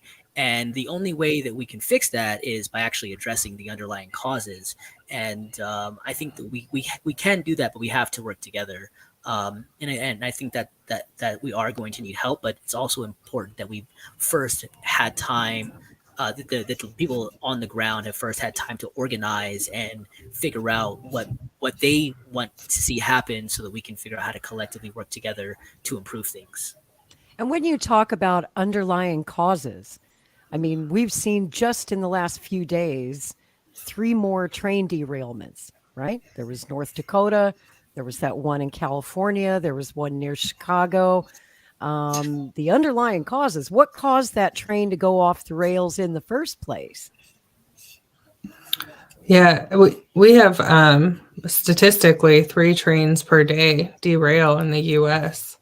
And so, yeah, like I know there's a lot more car accidents per day, but how many airplanes crash a day in the U.S.?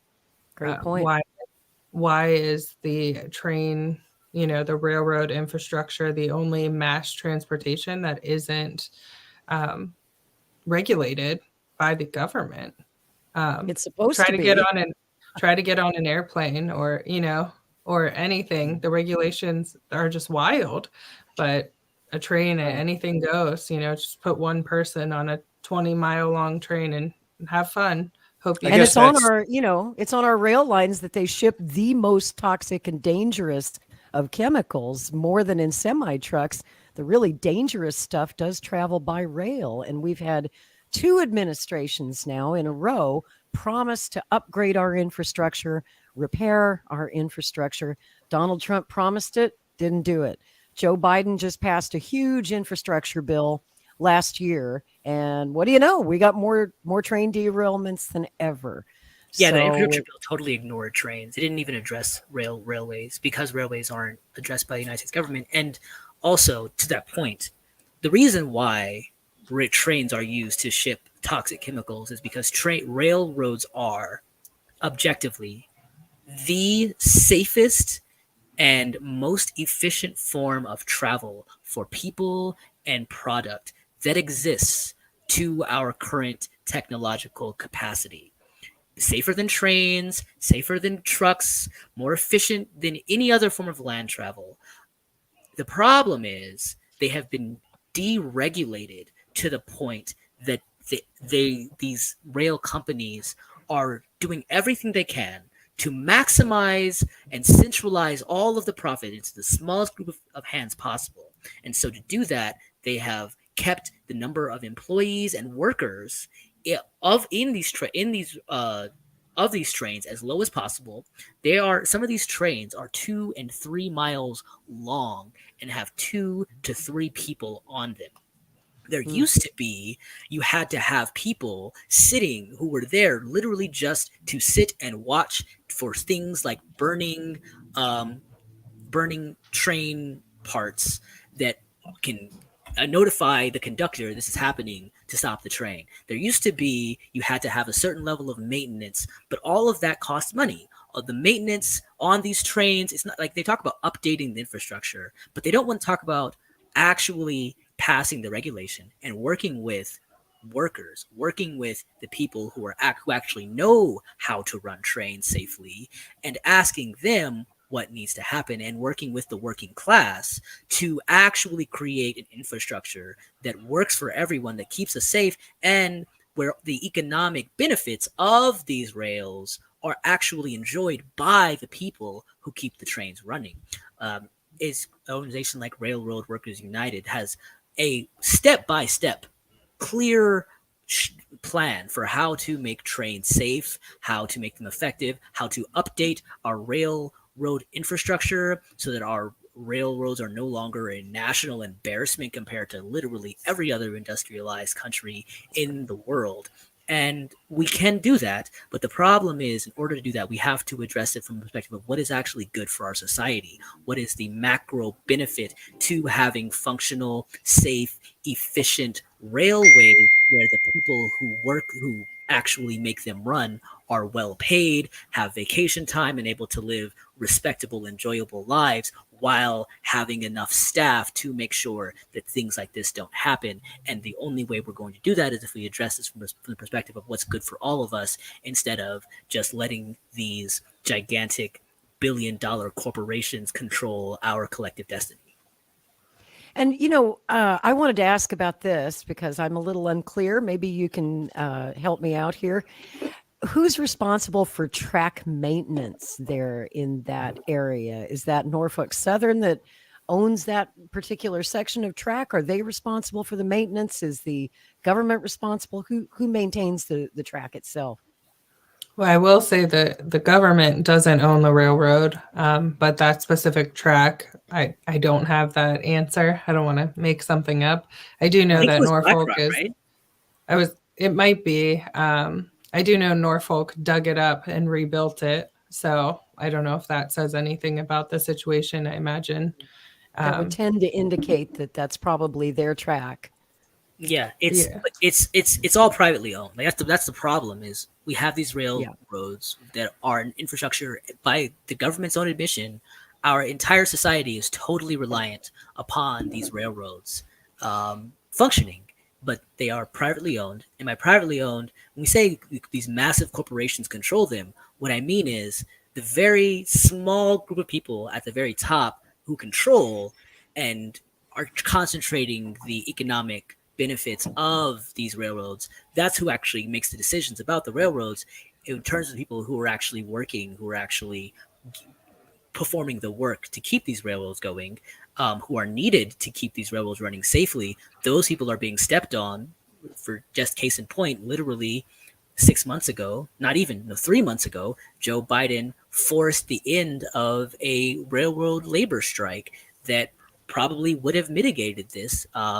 Maybe not if they had just gotten that one demand, it's like more sick days. And like that, isn't that so sad that it is like they were ready to strike just for like the basic dignity of having a few days of sick leave. Never mind they're already being worked to the bone. Never mind there are already over 1,000 train derailments every single year almost. Like we are talking about a level of structural decay to our transportation system, which is just absolutely embarrassing and totally unnecessary, while these rail companies take in record profits because that's their only concern is to concentrate their wealth in the smallest hands possible. And by doing that, that means cutting the working class out and stepping on the working class, who are then impacted by things like giant plumes of toxic gas being put into the atmosphere.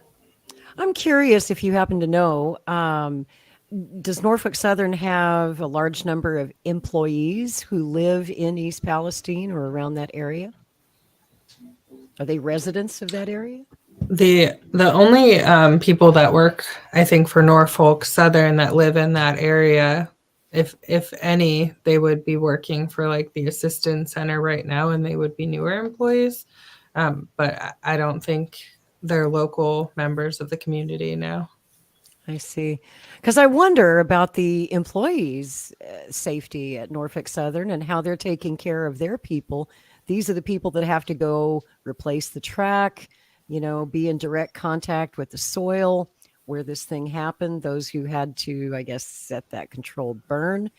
I kind of wonder how they're doing and how or if the company is taking care of their own employees too. If they care that little about the residents of the community, then they probably don't care as much about their own people, their own employees. Professor Welton, just to put an exclamation on what you just said, wrote Congress and sent a letter that he had sent to OSHA because the workers who are being tasked with cleaning up all these toxic chemicals have no idea what chemicals they're being exposed to. They are not being provided hazmat materials. There is no protective gear.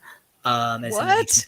Yeah, these people are being they are throwing at like these. That's what I'm saying when I say like there is so little concern for the working class by the people making these decisions, and there's no expectation that anyone's even going to hold them accountable because the government has become so corrupt that the EPA, their actual function in all of this has been the direct opposite of what the EPA was supposed to do. Of what the EPA's name is, the Environmental Protection Agency, they have now become the Corporate Pollution Protection Agency. And the only way that we get this to stop happening is by coming together, getting the testing we need done, but in a broader spectrum, coming together and forming a cohesive coalition that just agrees upon just basic tenets of what we need to function as a society, regardless of where you fall, as whether you are libertarian or socialist or Democrat or Republican or conservative or liberal or progressive or woke or anti-woke. It doesn't matter. Do you think that we need to have clean air, clean water, and clean soil as a society? Yes, then okay, then let's make that happen. Exactly. This is not a partisan issue. This is a human issue. And yes, it's about the strength and the security of our national infrastructure. And our head of our Ohio EPA is an attorney. That's her background. So that's who's making, a lot of decisions that are a lot like around what's going on. It seems to me that Norfolk Southern should be covering the costs of pretty much all of this. We keep coming back to government. That's really taxpayers ultimately that end up paying. It should be the company, the corporation that foots the bill for the cleanup, for the testing, for the compensation, for all of it. Right, but I think at the end of the day, who's going to make them do it? Our government. Right, that's the government's job. That's where the government comes in. Right. They're supposed to hold Norfolk Southern's feet to the fire if Norfolk Southern isn't doing what they're supposed to be doing. And what about a class action lawsuit of some kind? Have we seen any progress on that front? I think there's a couple out there. I'm not sure what that would actually, from an average person, what they're going to end up with. I think most of those attorneys are in it to grab a lot of those profits. Yeah, but they're out there. Robert F. Kennedy Jr., if you don't mind me asking, I think he just recently came through East Palestine. This case would be right up his alley. He sues corporate polluters and he wins big settlements for people. Have you reached out to Kennedy, or has he reached out to you? I think Aaron Brockovich is doing something like that. And I'm not knocking people who do that, but all I'm saying, but from my perspective, and I think from the perspective of what we can see from just objective analysis of how things are working, that's just the cost of doing business as far as Norfolk Southern is concerned. To what what you were saying, Rick, I agree. Norfolk Southern should be paying for this, but I think the most efficient way to do that is for the government to pay for it, and then for them to take it all out as a tax from Norfolk Southern because otherwise that's the only efficient. If otherwise we're waiting on Norfolk Southern to do something, and the government supposedly being their watchdog, well, that's what they're supposed to be doing right now, and so we can clearly see that's not working. The government needs to time is of the essence. Time is so critical in a situation like this, and everyone's just dawdling around, it seems. Absolutely. And so there are government mechanisms that can be taken care of, and the government needs to step in to handle this, because that's just the mechanisms in place. That's the only way that we are going to actually solve this problem in a timely manner. Then if the government wants to take all of that tab and tax it from Norfolk Southern, I say absolutely do that. In fact, I say investigate the people responsible for this plume, for making the decisions, and then making the decision to cover up these decisions for this plume, for the poisoning, for all this. I say investigate those people for felony poisoning, for felony conspiracy to cover up poisoning, for felony aggravated arson, for felony conspiracy to cover up aggravated arson, and any other criminal charge you can possibly think of these people might be guilty of. I say they should be investigated, indicted, and if found guilty, put in prison for exactly as long as anybody else would be if they were found guilty of aggravated arson that impacted a community of people. I totally agree. And yet it seems our federal government is far more concerned with indicting a former president who might have paid hush money to a porn star. Priorities, people. Priorities. Yeah, I'm glad the corporate media is sticking to the big stories. Right? That's all they're concerned with, too. So I'm glad we're here as the independent media. I know you've had a lot of support. I saw you on Jimmy Dore recently, and I saw you on Indie Left News. Love those guys. And I really want to thank you guys for coming on with us today here in Maverick Land, because we do cover both the United States and Canada. And since this disaster apparently seems to be affecting some Canadians, we felt that it was an important story. I think about 70% of our audience is Canadian. So it was really important for them to hear from you guys. And should they want to reach out to you, how do they do that? Sure. We have our Twitter is under Alex's name. It's at United for EP. And then we have a Facebook group. It's United for East Palestine. You can join, send a direct message. We have on both of the group and the Twitter page, we have a donor box linked there. And that donor box is for independent testing. So all of that money is just going directly to those who will be able to, help provide the answers that the residents need.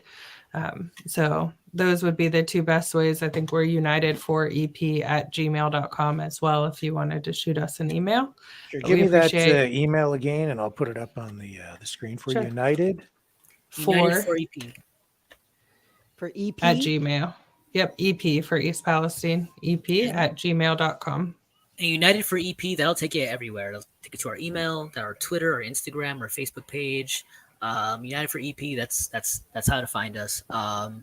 And also, if you would like to help us get the answers we need to figure out how to get the funding we need to get these questions, we have a donor box that is linked on our Twitter, on our Facebook group, on our Facebook page.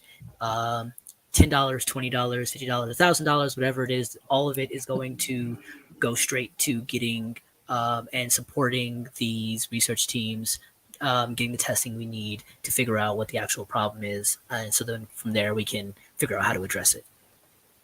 And I also want to put out a call right now to anybody within the sound of my voice.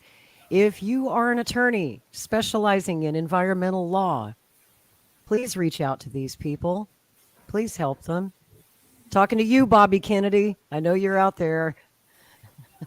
Friend of the show. Bobby, you need to reach out to these people. I want to see follow-ups. I want to see environmental lawyers. I want to see lawsuits being filed. If there are any workers out there in the government listening to this program, hey, we need your help. These people seriously need your help. And I'm talking to you. This is something that we must do. And hey, it's an election year. Do something good for the people, and it'll help you when election time comes around. So don't just virtue signal. Looking at you, Donald Trump.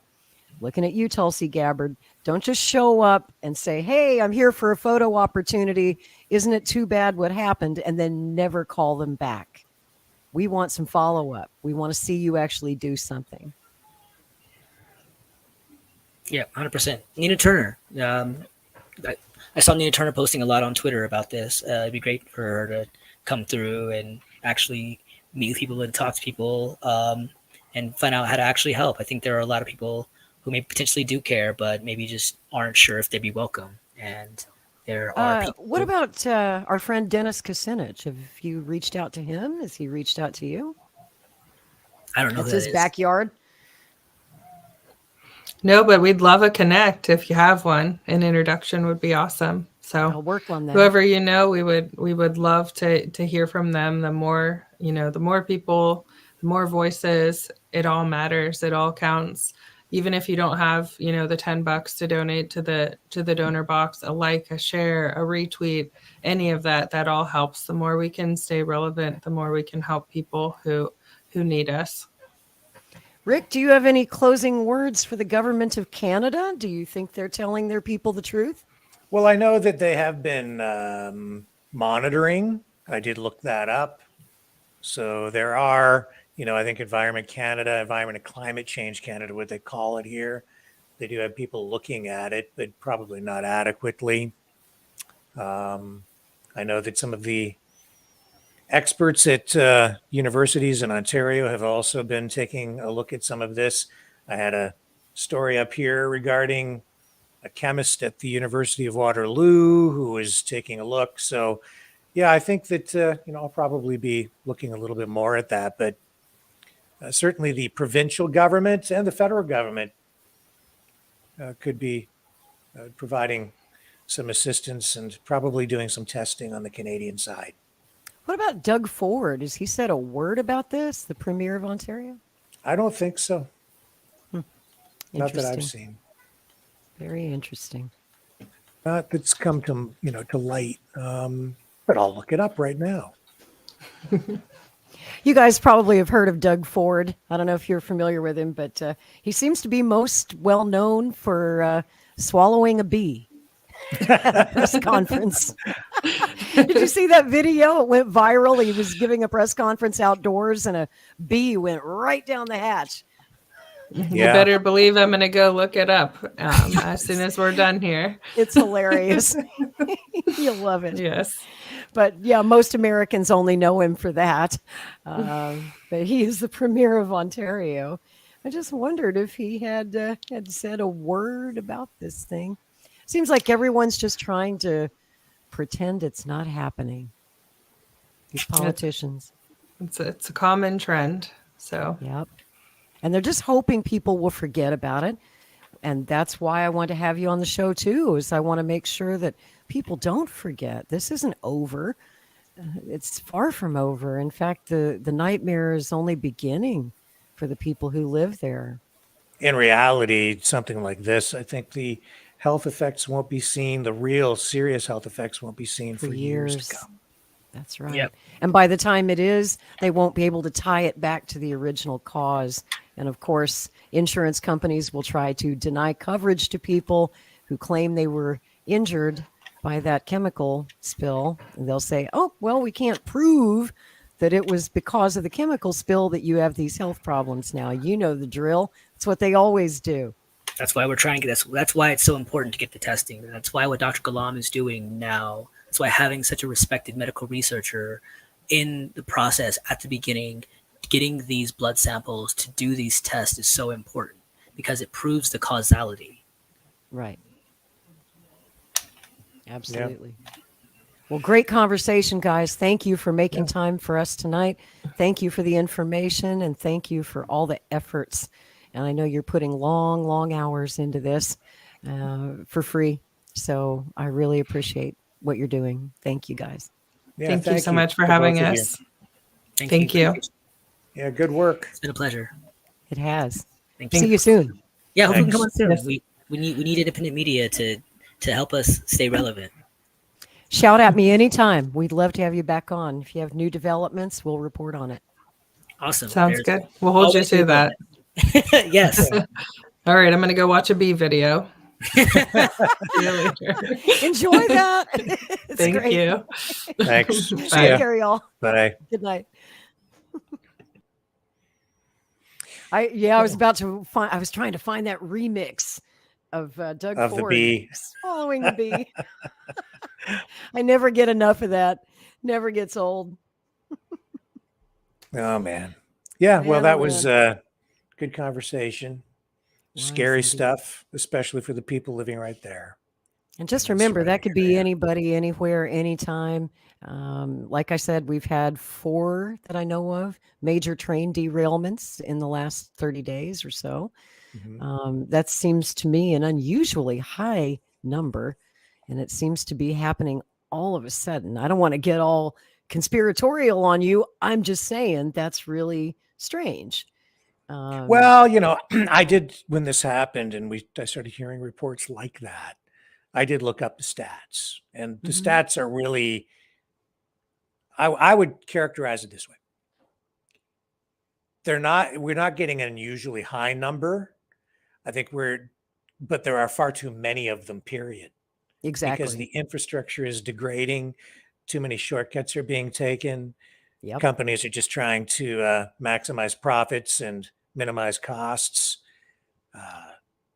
We've seen, evidence of improper or inadequate maintenance. It was a wheel bearing that has been identified as the likely cause of that derailment, which is no doubt because of inadequate maintenance. So that's, I think, at the core of the problem from everything that I've seen, that I've been able to look at as far as evidence or information, statistics. Right. And when you get something like that, of course, instantly if there's another incident like that, you get more media attention focused on it because you just had a major derailment. So any other derailments instantly get more attention. It's like when you buy Right. a certain brand of car, you instantly start to see more of that car on the road.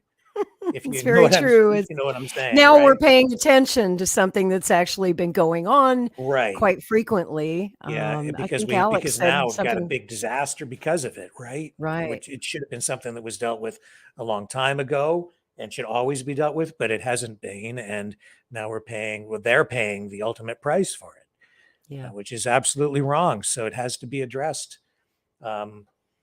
But I do take exception to a lot of the clickbait that I'm seeing out there. I don't Oh yeah, believe I've this seen is it. a Klaus Schwab, Bill Gates, Justin Trudeau conspiracy where they sat around a table and hired a bunch of people to sabotage a train to wipe out the Earth's population. I think it's just No. corporations. Business as usual. Yeah, Is what it that's is. exactly right. And it's just business as usual is not good enough. That's right. We need to be taking care of people. And Absolutely. unfortunately, no amount of money will bring people back if they pass away from illness. No. If, Or the chronic health issues that they could have for the rest of their lives, or the loss of their beloved pets, or their children developing asthma or other, very even worse chronic illnesses from childhood, Right. all caused because of corporate greed and cost cutting corners. I don't want to speculate and say that that's what it is because the investigation isn't complete yet. But from the available evidence that we have, whether anecdotal or analytical, that seems to be what's going on with this. Yeah, well, there is this actual downfall. hard evidence that shows that it was a wheel bearing. So it's still under investigation, but they have the temperature readings, the visual evidence of the heat buildup, the fire, which would appear to be a fire, but it's that bearing just being ripped apart, the steel, right? I looked it up and they had temperature readings on that wheel as the wheel bearing was deteriorating, getting higher and higher and higher at each interval. Yeah. And by the time they realized what was going on and tried to stop the train, it was too late. Right. But more investigation to come. But as a journalist, that's why I get so upset when I see other people out there exploiting the situation and exploiting people just for the sake of clickbait by taking it down a completely, fictitious conspiratorial path, because that doesn't help the people in East Palestine. And in fact, it may hurt them in the end, because then the company can point to other things potentially and say, see, it wasn't us. It wasn't us at all. Somebody sabotaged the train. No, man, it was your freaking fault. You didn't maintain the wheels properly, and the wheels fell off the damn train. Pay up, take care of this, but if you don't have proper information, and if you're not dealing in facts, and if they can point to media accounts that are right. And some in the media have said that all of this is Russian disinformation. Did you know that? Oh my God. Seriously. Yeah, if you question what happened in East Palestine, you're doing Putin's bidding, and you're spreading Russian disinformation now. No, man, So you got it. This is ridiculous.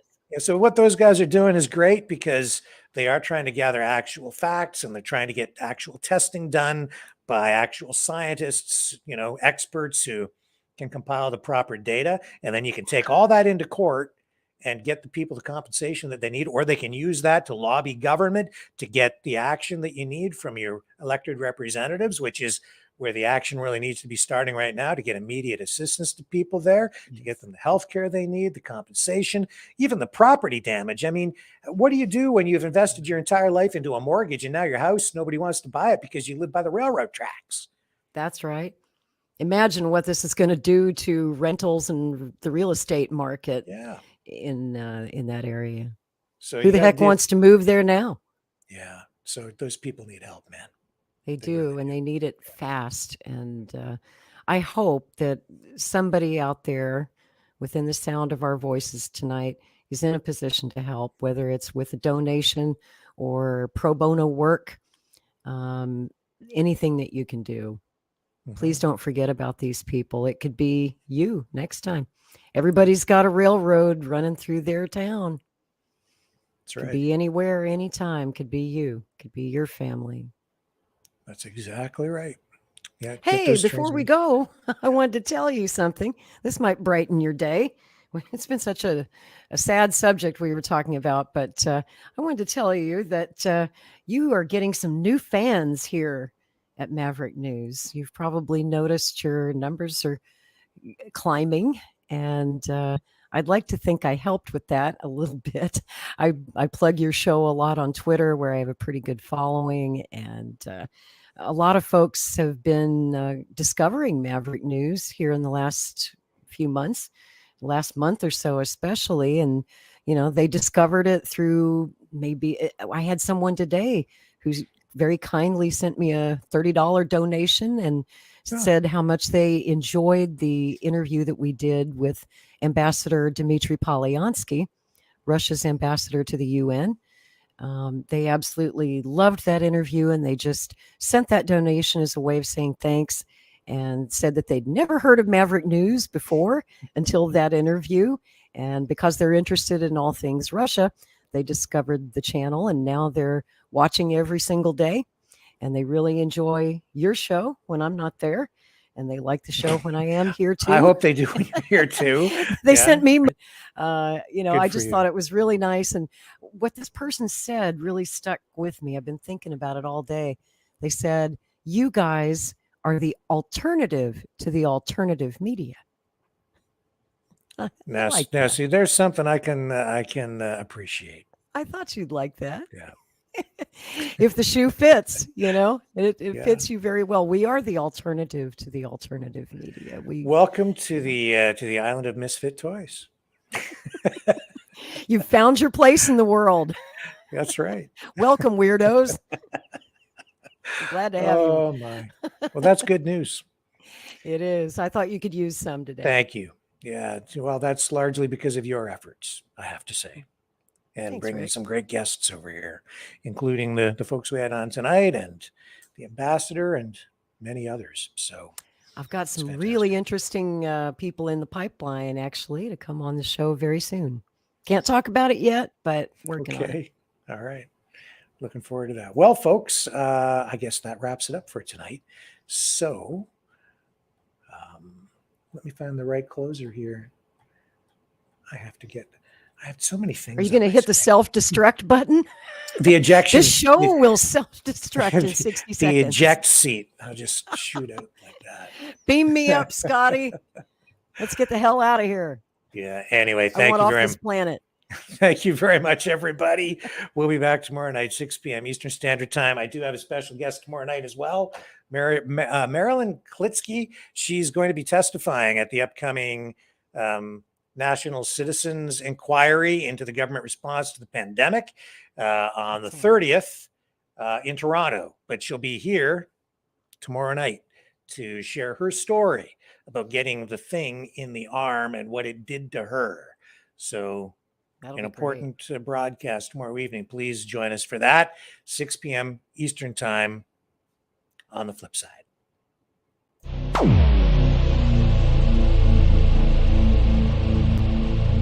This has been a Maverick Multimedia production.